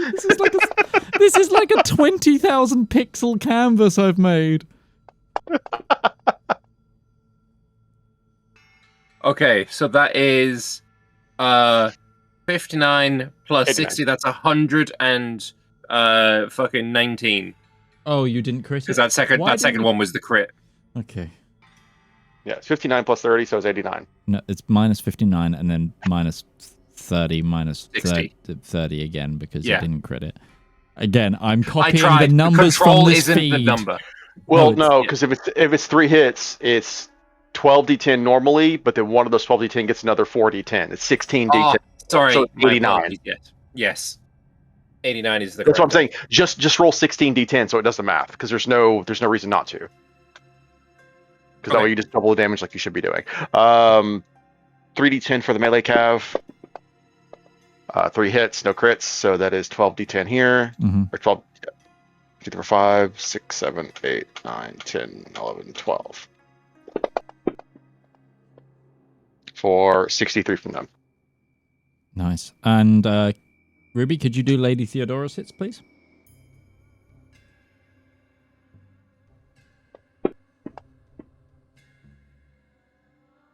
All hits, no crits. Same damage again. 60, 10? Yes. 3d10. And a friendly reminder, all these numbers seem really huge and impressive and incredible. We're all still second on the tracker because Ruby started this fight with Darkstar, and we just don't compare. Yeah, period. That reduced March the through. hit point total of this horde. No, I'm just saying, we're all fighting for second total damage in this fight. Okay. All of the flyers, I need you to make a dexterity saving throw. From your mounts, please. You all, they all, if they're within 10 feet of me, get 5 to this roll. This is... I will allow you to give that to Breton it depends on. You're extrapolating A this roll over for see how many? a bat. Because I'm doing it in unit-based combat. You're not tied to the unit. I'm not allowing it. Unless you want to be tied and fighting the exact same square as because essentially you're currently fighting in a 120-foot square. Right. Okay. No, that's fair. We're not. My brain picture like, are we doing just like a flying V where like the melee units are just sweeping through and then coming back up? It's fine. I would assume my it's aura like, is not 10 feet though. My aura is 30 feet. Yours is. But, so I will allow you to improve on, say, one of the two units. With Valymr, you. I would say also Valymr, get you could give on it. your roll. I would say Valymr, you could give yours to Lady Theodora. Okay. Yeah. Sounds good. Mainly because of the dynamics of not everyone's charging in at the same time, not everyone's being attacked at the same time. That's again why it's a dexterity saving throw, because this is the sheer overwhelming amount of attacks. So is it the mounts that are making the dex save, or is it the riders? Do I have to make a dex save for me, or no? I would say the riders are doing. Sorry, I would, because I'm not exactly going to get off and like do a separate dexterity like dodge. And it depends. Cavalier, the mount takes the riders. You can. There are abilities that let the rider take the attacks. Yeah. Oh, that's it. I would say these dex saves are on the mounts more than anything, but it will attack either of you, sort of thing. Okay. It's just going to be a cross damage. I will. No, I'll allow everything to make a dex save because what doesn't hit the mount might hit you. So let's just do it that way. Okay. And I have advantage, you say? Okay. Did I? No, Breton did, though. Ah. Right, you switched... yeah, because you didn't switch off of my mouse. You're right next to me, so you have advantage. Yeah. Yep. I got a 27 for me, personally. And then, yeah, Silveril will get a +5 So you save, so you're going to be taking half. I rolled poorly. Mine's an 8. Mine's a 17. It's DC. It's a DC 18. So you're just short. I'm taking this full one. Could you roll me for one each of you for a unit? Well, I'm gonna need Silveril too, because Silveril's also taking this. And Silveril. This aura of yours, Breton, is that also giving the advantage? Silveril's getting a 21. Silveril makes it. My aura is what gives it. Yeah, it's my aura that's giving advantage. Okay, so with Lady Theodora, she gets +5 plus whatever her doodad is. Her dex is a +2. Her dex is a +2? Okay, so... well, I'm gonna have to ask you to add... +7? What the fuck did that happen? So she just makes it. Alright, 11 plus my 5 plus the number 2, so 18. Yeah. 18 for her. And then the other two just make the save, right, Midge? There's not... any bonuses there? The two units, it's as a collective, the unit also has +2. The flyers, they're not non-dexterity, but they are heavy armor plate nuts. So it's also... So this is for the blue shield. They get a 12 because they don't get my bonus, and the white shield gets a 4. Oof. Okay, so they're going to take full. It's 35 points of melee, sort of non-magical damage. 35 points of non-magical damage. 17 is halved. And which is 17 halved. Okay. I can't track Silveril's hit points. Bludgeoning, slashing, piercing, that kind of vibe. Yeah. Okay. But it's you get the impression that because again, right now you're fighting, it's hordes of zombies, skeletons, basic kind of undead. Every now and then as a houndsman, but they're kind of preoccupied, like commanding at the moment. Like there's no extra necrosis here yet. Okay. Because you're fighting the fronts of this horde. That was a lot of fucking damage just for... Jesus, how many skeletons are we dealing with? Probably like 1,000 left. At a quick glance, it's up to about 4,000 in vision. You would assume. Just with quick head math. You also notice that where you're standing right now, the fog is getting pretty close to you. Like, it's already on a surface layer under the horde, but I mean, like, high fog that you'd be diving into the cloud kind of thing. So what's the command? What's the play? But I just looked at my inventory. I just want to say that the reason I got confused with the chalice is because I know that I'm carrying the scales of law, and I got those mixed up. Yes. So apologies for that.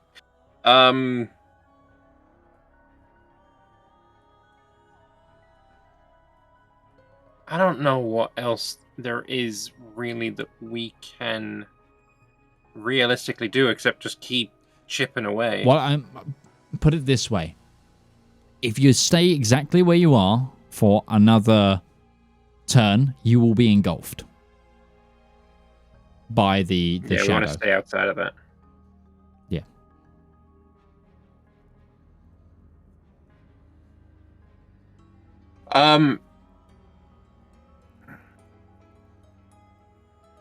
Valymr, are you attuned to the scales right now?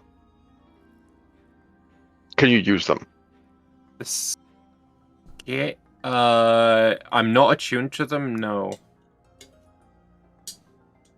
I can also activate cast Zone of Truth on 100. What does this even do?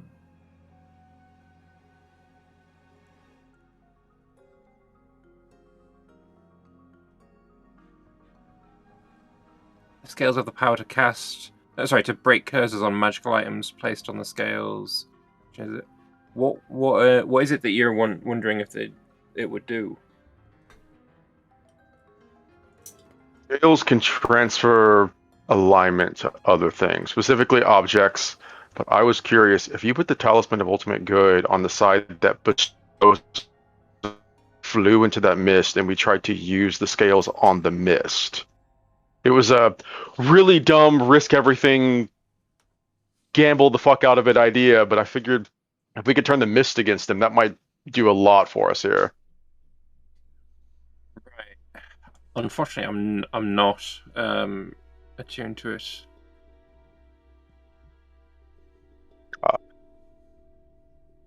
As it is, that was rough, but we're not dead yet. I imagine the mounts that took that... Actually, we didn't roll for the mounts too. We just rolled for the units, but I think the mounts are going to die long before any of us do. Your units have a collective HP pool. That's... Yeah. They are less marked by an HP pool, more like unit strength. Unless they're a hero, then they've got their own HP pool. Okay. Then, for the sake of this, Breton's going to say, all right, that was kind of rough, but I mean, we can't just stop now. I don't know if we're making a dent or not. It seems like there's more of them since we started. I mean, we were never going to stop them completely. They're always going to have to break against the... There's too many of them to stop completely. Unless we have some heavy AoE, and... I will say you have done... We are just harassing. You have done a total of 870 points of damage so far. Let's swipe around for one more effect and then fall back to camp. Okay. Yeah. Otherwise, So we may start to fall into... So are you repositioning to attack a different part of the horde? Or are you staying put? We want to stay outside of the mist. Yeah, because that will take some time to reposition. If you want to stay ahead of the mist. Because if you stay in this sort of circling pattern where you're doing your diving and striking, you will end up for the final couple of attacks diving into the mist. Was what it was explained. So what I'm saying, because again these are 3-round actions, you can split that 3-round to maneuver slightly, still attack with half the attacks, and not end up in the mist. You can take a full turn to maneuver with the forces and the hordes that are below you, or you can chance it and end up partially in the mist. I think we drop one of those rounds of attacks to avoid the mist, and we just go with the 2 attacks. Just shuffle. Two rounds of attacks with movement, yeah. So you'll be shuffling to about here. I guess I'm just confused. Like, if the mist is not moving as fast as we are, how are we not just staying ahead of it? is my confusion.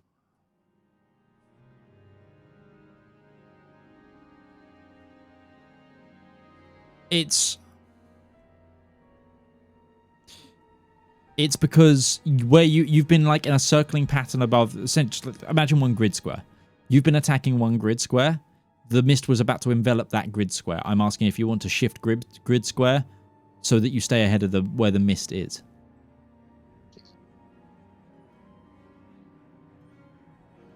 Yeah, okay, that sounds fine. Does that make sense? It's more just the way I'm trying to envision it. Why haven't we been constantly like? If we look at it from purely like on a battle map, that makes sense. But if my logic is we can move 80 feet every single time we attack, so why can't we move 240 feet over the course of 2 rounds, which is 2 full squares? So how are we not always staying ahead of where the mist is approaching? I mean, okay, I understand your point. My impression was, again, you're kind of diving up and down, striking. You've been attacking like one portion, and as the horde's been going, it's more of a case of. I see what you're saying. You're saying, yeah, because we're not like when you're also attacking a large force like this. I don't think you slam into the same spot over and over and over and over and over again because you want to maintain that target-rich environment.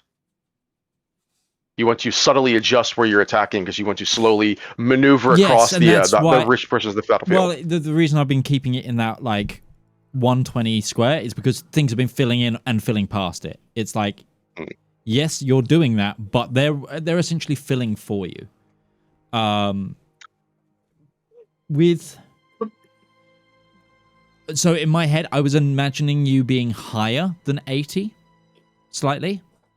Trying to stay outside of the range of like fire, so we're not taking like 3 with turns our movement. Returns. Well, I guess technically speaking, like Silveril dodging hasn't been had any effect. So if we're being allowed to dash in and dash out, that's 160 feet of movement we're getting each round. That's what I've been imagining more so. Like it's a proper dive and strike, and the units are doing it in formation rather than beep boop beep boop beep boop beep boop. Mario jumping on them, but because otherwise, realistically, like, yeah, I would say you can try and keep ahead of it. I'm just saying, do you want to move? I would say, do you want to move with the force then, like away from? Yeah, just keep moving south. Okay, the whole time. Sure. Because as well, it's like one of those things of you wanted to hit, like, try and target areas where there's bigger things. Those are like further back. Those are keeping quite close to the mist kind of thing.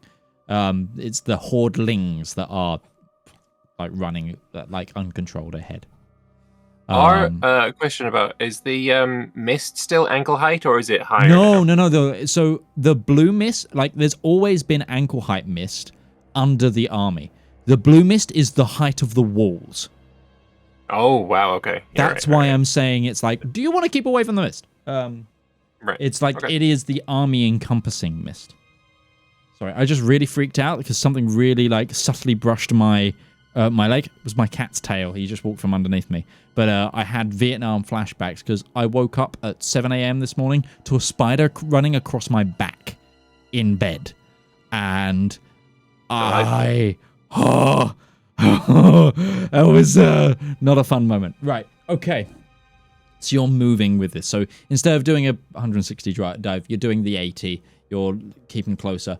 That might mean that there's more opportunities where you're attacked, because you will remain in range of some things. For example, giants throwing things. So it's gonna skew the damage dice slightly. But Ruby, go ahead and do the catapult for me.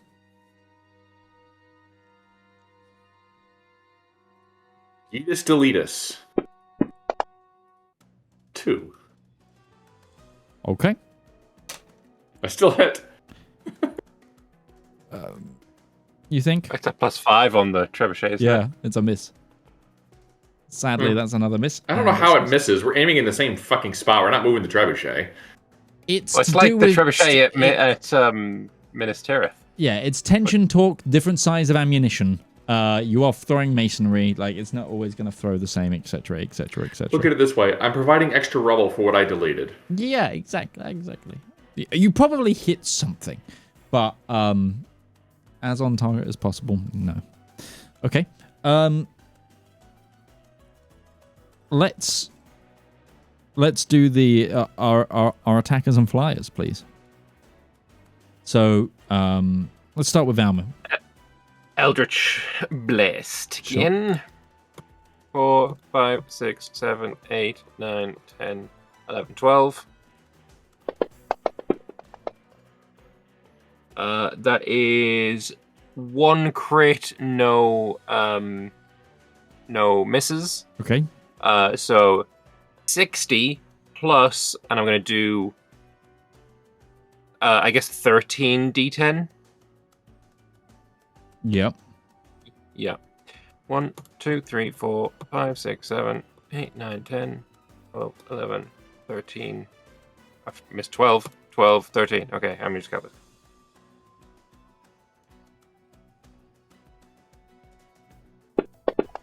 I think this is right. I think it's 1. Take off the last dice on that row is 7. So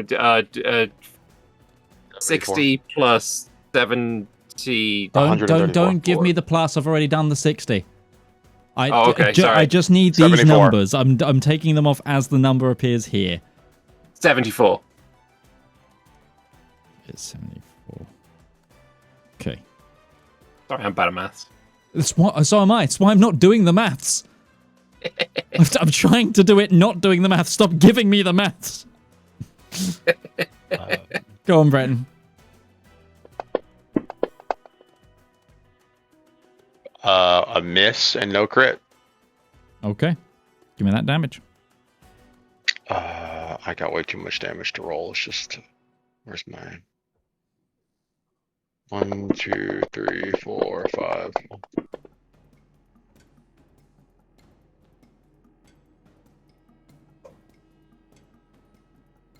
Sorry, I was going to add it all up, but yeah, it's a 23, 23, 21, 30, 18. 30 is nice. Oh, that was almost a really cool number. Cool. Let's do Ruby, can you do Lady Theodora again, please?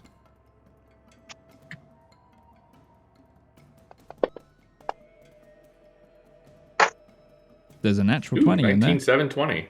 So what have you been doing? You've been doing 6d10 before. Do 8d10, please.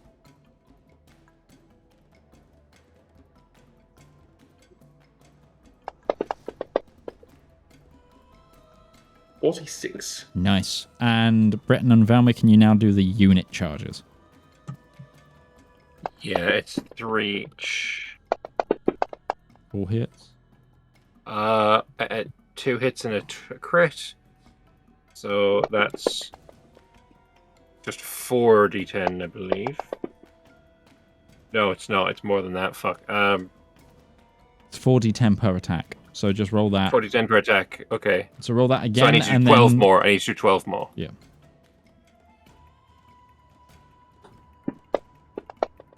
Sorry, I'm just getting confused. Too many dice for me. Yeah. Also a really cool number. Cool. Awesome. Nice. Okay. So many ones there. What's the move, gang? What do you command? All in back. Yeah. Okay. You disengage. Hold on, I need to lock some layers to move you guys as a group. You disengage and begin to fall back. You now see from some of the mist. Like, again, there was those... Breton, Valymr, make me a perception check. Is this something within No. range of my blind sight? Oh, you're still or blindfolded, so no. 24. 24. Breton. In the middle of the horde, you see something. You've seen those... you've seen, like, undead giants and stuff. You notice in between, not all of the giants, but some of them, they seem to be pulling something. Like there's a big chain. It's really hard to see because like it keeps getting swarmed by bodies. There's like things climbing over it and such, but you just spot it, and it only comes out of the mist briefly. What the? Is it in the position that looks like that might have been what the rock hit? That or it's connected to whatever the rock hit.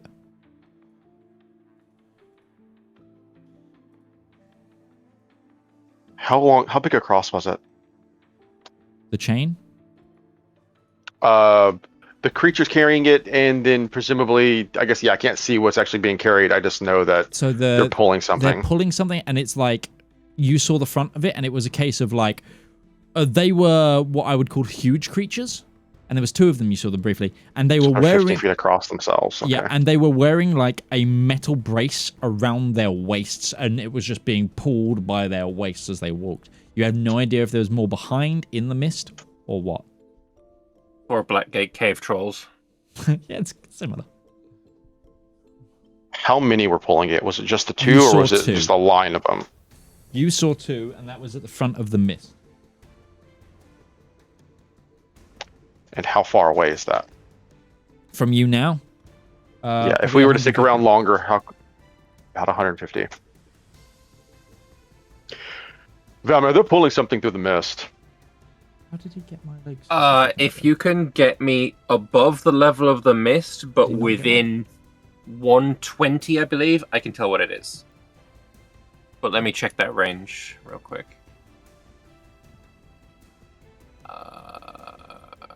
Where is my blindfold? I'm freaking out because I felt something like touch my legs again. Looked down, there was nothing there. The cat is on my partner's lap in the corner over there, and the dog is also a mile away. So I'm now freaking out that something did crawl over me. It was me. I'm sorry. It was me. Valymr, get out from under there. Oh. Clinging to your legs. Yeah, if the mist just overtook them, then theoretically maybe we can actually see if Valymr does get close enough to see through it with his blind sight. Breton's going to say, continue falling back. We're going to do something stupid, and Breton is going to turn back, and we're gonna swoop down close to where that area was.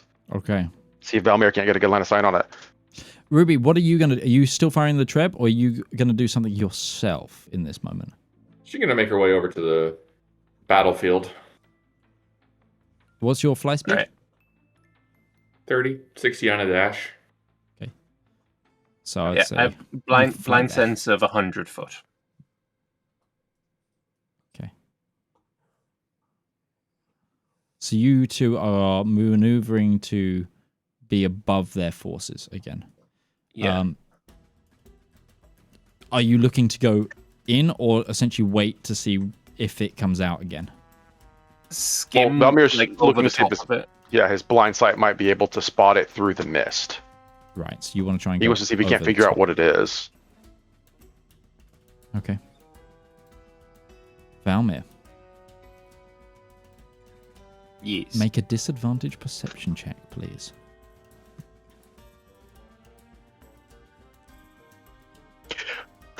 And a wisdom saving throw.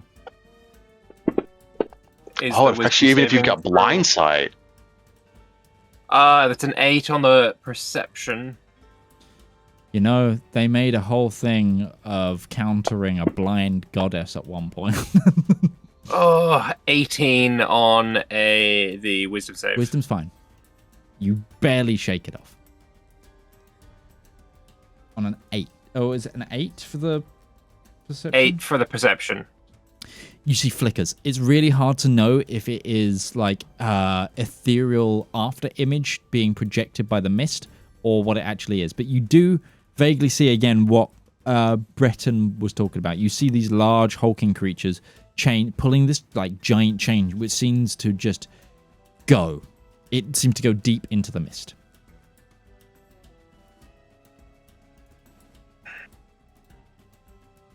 If you can keep me up here, I can shoot these creatures. How If we high just above stay the here- mist are you guys now? We are, above these creatures, 100 feet. His sight is 100 feet. His range, his Eldritch Blast is longer than that. So as long as we can stay You're close 100 to, feet. out of the mist, as we can do safely for now. Okay, yeah. What's both of your AC? My I'm at AC is 19. 23.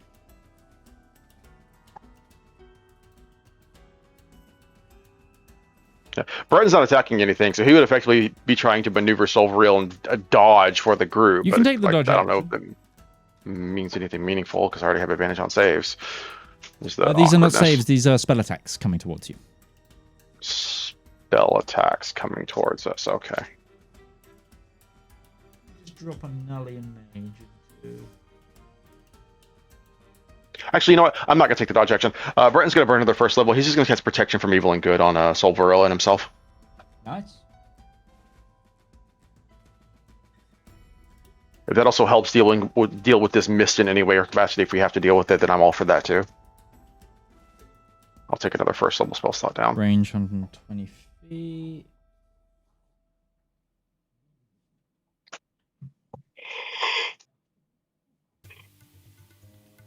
Okay, so 3 attacks come towards Valymr. Yep. Does an 18 hit? No.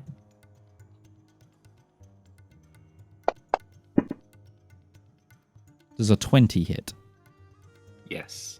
I'll use shield. You're going to use your reaction shield? Okay. What's your AC now? Yeah, I'll use my. 24. Okay.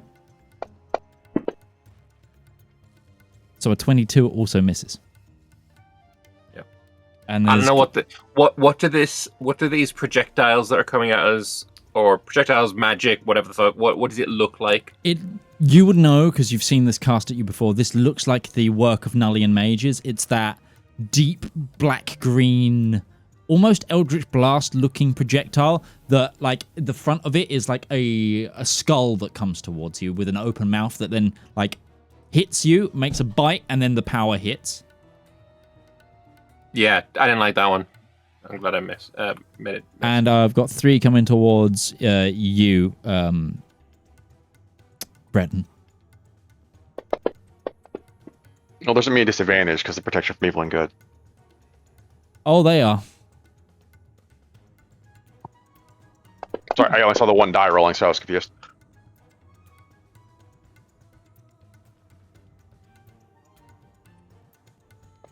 It was a natural 1, don't worry. A 17 misses. Yeah, those just fire at you. You guys are taking flak fire, essentially, at this point. Mm-hmm. Ruby, you begin to fly above the formations. You see this horde coming towards you. In terms of the picket lines, they're currently being held by a total of about 150 men. No, not even that, sorry. 110 men. You are close enough to the base camp to order a reinforcement of them. Like, that's in total. And you can easily see 5,000 undead and untold more coming from the mist. Do you want to try and order reinforcements? And just for everybody's reference, if we're looking at the base, currently it's the Lord of Lee's guys. The small shields are like general men-at-arms. They're like armed sergeants. The like golden shield where it's like gilded on the outside with a cross in the middle, that's a unit of like champions. And then above that is the Lord of Lee's command squad. Then the 3 shields with the little red arrows in them, the green shields, that's your Schultes crossbowmen. Then behind that, you've got the engineers, which are the Trebs. You've got a load of men-at-arms from Othray, which are these smaller shields here. You've got you've got 2 squads of champions and paladins from the these are like 2 squads. They're from the command, and then you've got some great swordsmen from.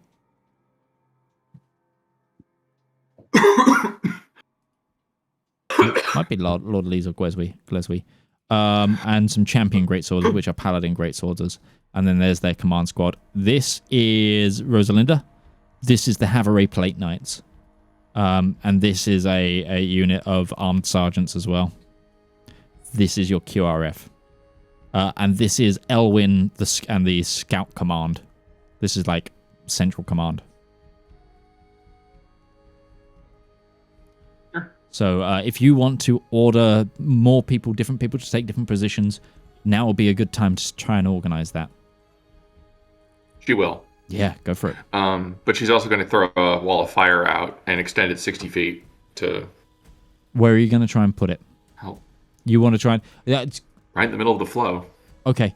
The flow is still a little ways out. You probably want to hold that for a while. Okay. Because the yellow square is currently where the horde is. Yellow square. Oh, right.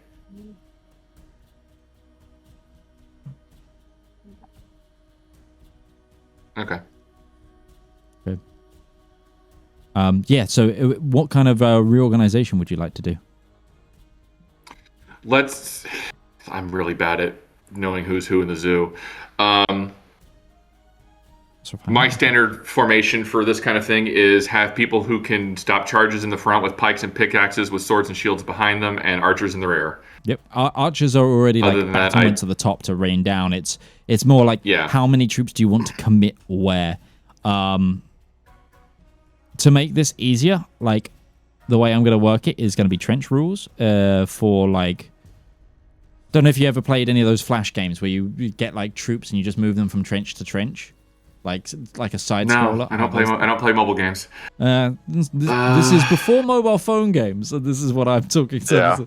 Yeah. I'm thinking like this is going to be a show. I am familiar with what you're talking about, man. I think Warfare 1917 is one. I think that's what it's called. Anyway, so basically it's going to be one turn to move like a group forward each of these like little sections, like denoted by the green barriers. Yeah. So let's get the... Shoot, man, that's really rough. I think the barrier in the green group in the middle with the red sigil is kind of the these are your least archers. Useful here so far. These are your archers. They're currently on like parapets above. They could shoot all the way down. Oh. They're like, I would argue they're in a good position. I don't right know, now. Midge. This is not my my wheelhouse, and this is not D&D 5e. This is extrapolated for warfare content. Yeah.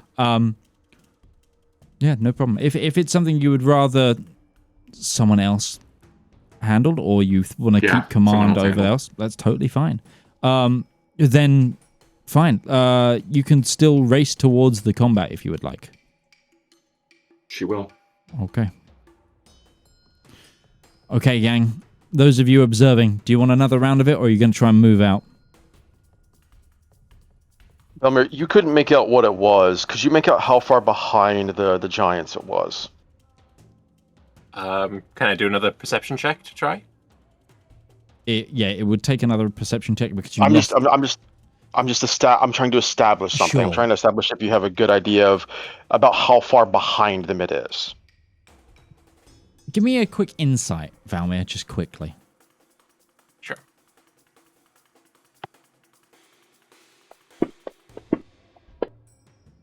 Yeah, 17. 17.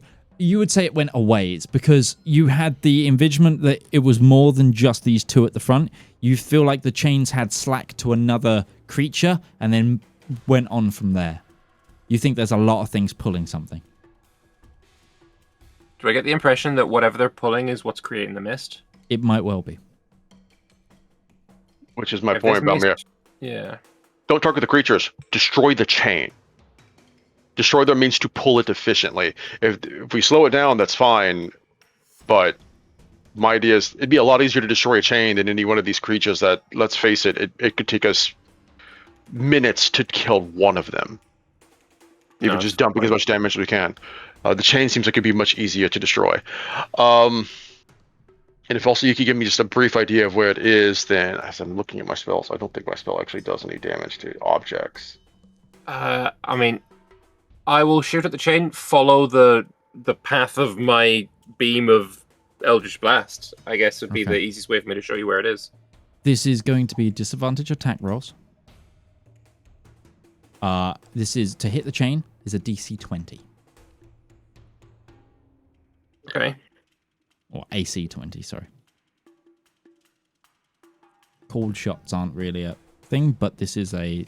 So I need to get over a... Change the set for logic. It's an item on the battlefield. It is an item on the battlefield. It is, yeah. It's a structural object, and this is absolutely something you should be able to target. So yeah, we'll rule it AC DC 20, and it's disadvantage because you're shooting One into miss. The various horde and the mist and the everything. Yeah. The second one is a hit. That's a hit. You can roll some damage there, and you're doing force damage, right? Yes. Cool. It's 11 damage to it. Okay. Third blast is a hit. Another 11 damage. And then the final one is a... that's a hit. And then it is a further 10 damage. So I did 32 27. damage to the chain. You think? I think I did 32 damage to the chain. Oh yeah, it's 32. Sorry, it's good. Okay. Cool. You definitely hit the you. It's really hard to know that you struck true, but you think you struck true. Yeah. We'll know for certain if it's causing the mist, if the mist stops moving forward. Breton's going to move him 80 feet up. Cool. Yeah, you can do that. Hopefully 180 feet is beyond the range of whatever is firing at us. Absolutely is.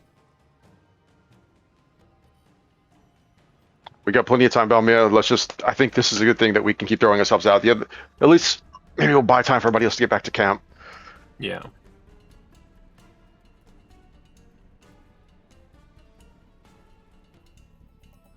I had something else that I could do. Yeah. So you're 80 feet up now. So you're 180 feet up from the ground, roughly. Yeah. Okay. Valymr's now out of range as well. Is he not? That's what. I'm not doing anything, so I can dash 80 feet down, 80 feet up on my subsequent turns. I see what you're doing. Yes. Yeah. Cool. Nice. Ruby, you're now at what will be you're flying really high above where the main first picket was. You see the flyers are returning to you, and you see your comrades probably 500, 600 feet away, flying high above this shadow that is creeping with this horde running in front of it. Are you just keeping on plowing towards them, or are you looking to make up ground with a spell? What are you thinking? I'm good, just moving towards them with a dash. Okay. If we're going to assume that the command is also doing part of this, we have some very intelligent, seasoned individuals. With the sheer numbers that are coming our way, why don't we say that Elwyn is giving the order to move second line to first line, and then third line and fourth line to second line? Essentially, just double up each of these lines, and then move in units to take the lines behind them. Sure. Because we've got people in camp now that are probably just sitting around thinking like, what are we gonna do? It's like, no, let's get them out on these pillories. Yep. Hopefully what we've been doing has been slowing them down.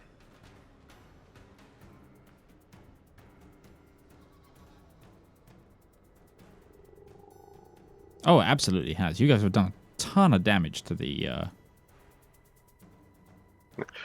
We don't know if this... we see that the mist stretches all the way back to the keep, but we don't know how much of this actual horde is stretching that far back. Like, we don't know how much of it we've done damage to or how much of it we revealed. We just know how much damage we've done.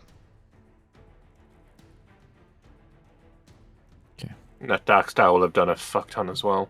Yeah, at the very least, there should be a huge fucking gap in them.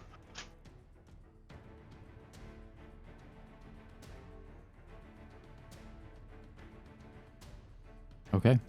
Are you gonna go again? Yeah, Breton's going to, once Valymr's ready for another round, he's going to swoop down 80 feet, try and position him good, let him take another couple shots, see if we can't solidify more damage on that chain, and then back up 80 feet. Mm-hmm. Still staying out of the mist, yes? still staying out of the mist. I don't know if we're desperate enough to go diving into the mist. Though I will say, if it keeps moving after another round or so, Breton may just look at Valymr and say, "Sorry, bud, but we're going to get hands on with this and just straight on in." Yeah, I think so too. All right. All right. So this is. I'm just doing 1 turns of attack here, right? Yes. Yeah. Okay. First one is a miss. That stings. Oh, you dropped a natural 20. I did, and I didn't even hit for it. The second one is another miss. The same number. The third one is a hit. So Chain takes damage. Chain takes 12 damage. Then the final blast is a hit. Yep, and it takes another 10 damage. So 22 damage to the chain. Okay. You hear one of the chains. I think I broke through it. They've dropped the chain. As they swoop back up and Breton looks at the front of the mist, does it seem like the mist shifts at all? Like something... Because if they were using 2 chains to pull it, now only 1 chain is pulling it, like it might become oblong. Does it seem like the mist wave wobbles in an unusual way? Give me a perception check, please, Breton. Perception. Crap. That's a 10. 10. You notice that the horde moves and the mist doesn't this turn. They might have stopped because the chain broke. Well, Valymr, I think we got good news and bad news. Good news, we know what the hell we need to stop to keep this mist from hitting the camp. Bad news... Hold your breath. Yeah. Can I, as he's swooping back down, I know it's probably going to do fuck all, but can I put my hood up? The manta ray cloak? Yeah, sure. Valymr, we're not going in the lake. I know that. Cool. But you never know. You never know. It might help even a little bit. I don't know. Maybe. And as you guys prepare to dive, we're going to end the session here because we are at time. So all I've got left to do is to thank those who have been here. Thank you to Bethany Rose, to I was about to say DM Lambert and Lord Lake. I'm never going to be a DM. That seems like way too much Lord stress. Lambert and DM You may Lake. address me as my royal highness. And I've been Midgeman. We've been the Elendor Chronicles crew. This has been a wildly big combat, and yeah, we'll continue The with number this. of times I've thought, next God, time. man, if only we had DSC ready to just go straight down the line of this. Oh yeah. But that's what started it, so you know what? It's yeah, fine. no, that's also been taken into account. I will say, so this has a hit point total. This horde does have a hit point total, and there are effects and things that will change it. It was over that. Yeah, at one point. theoretically higher than that. I Doesn't will surprise say, me. I did some rough calculations. I added multipliers for time and effect, and I will say Ruby is still tracking with the most damage done at wiping 2,500 hit points off of this group challenge. Right. So how much of those fireballs account for too? Because she dropped off 6 of those. Yeah, that did a huge number. Like we are. There was also some, not to reveal behind the curtain, but there are things being hidden by the mist. Obviously, some have been completely wiped out of my table of things to pull out, just because Ruby's scary.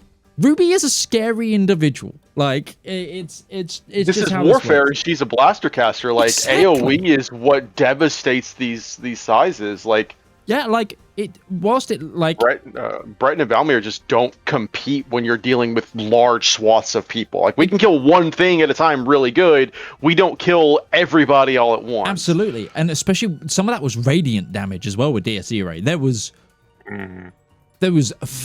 That's like, for context, this has a table of like lieutenants and like other effects that can happen. 2 of those have been completely removed from my toolkit by that opening move, Like that was like the guns opened up on D-Day, and instead of like missing everything, they like took out the commander of the defenses. Like some serious damage was done. But anyway, we'll continue this major siege event next time, and we will see you around.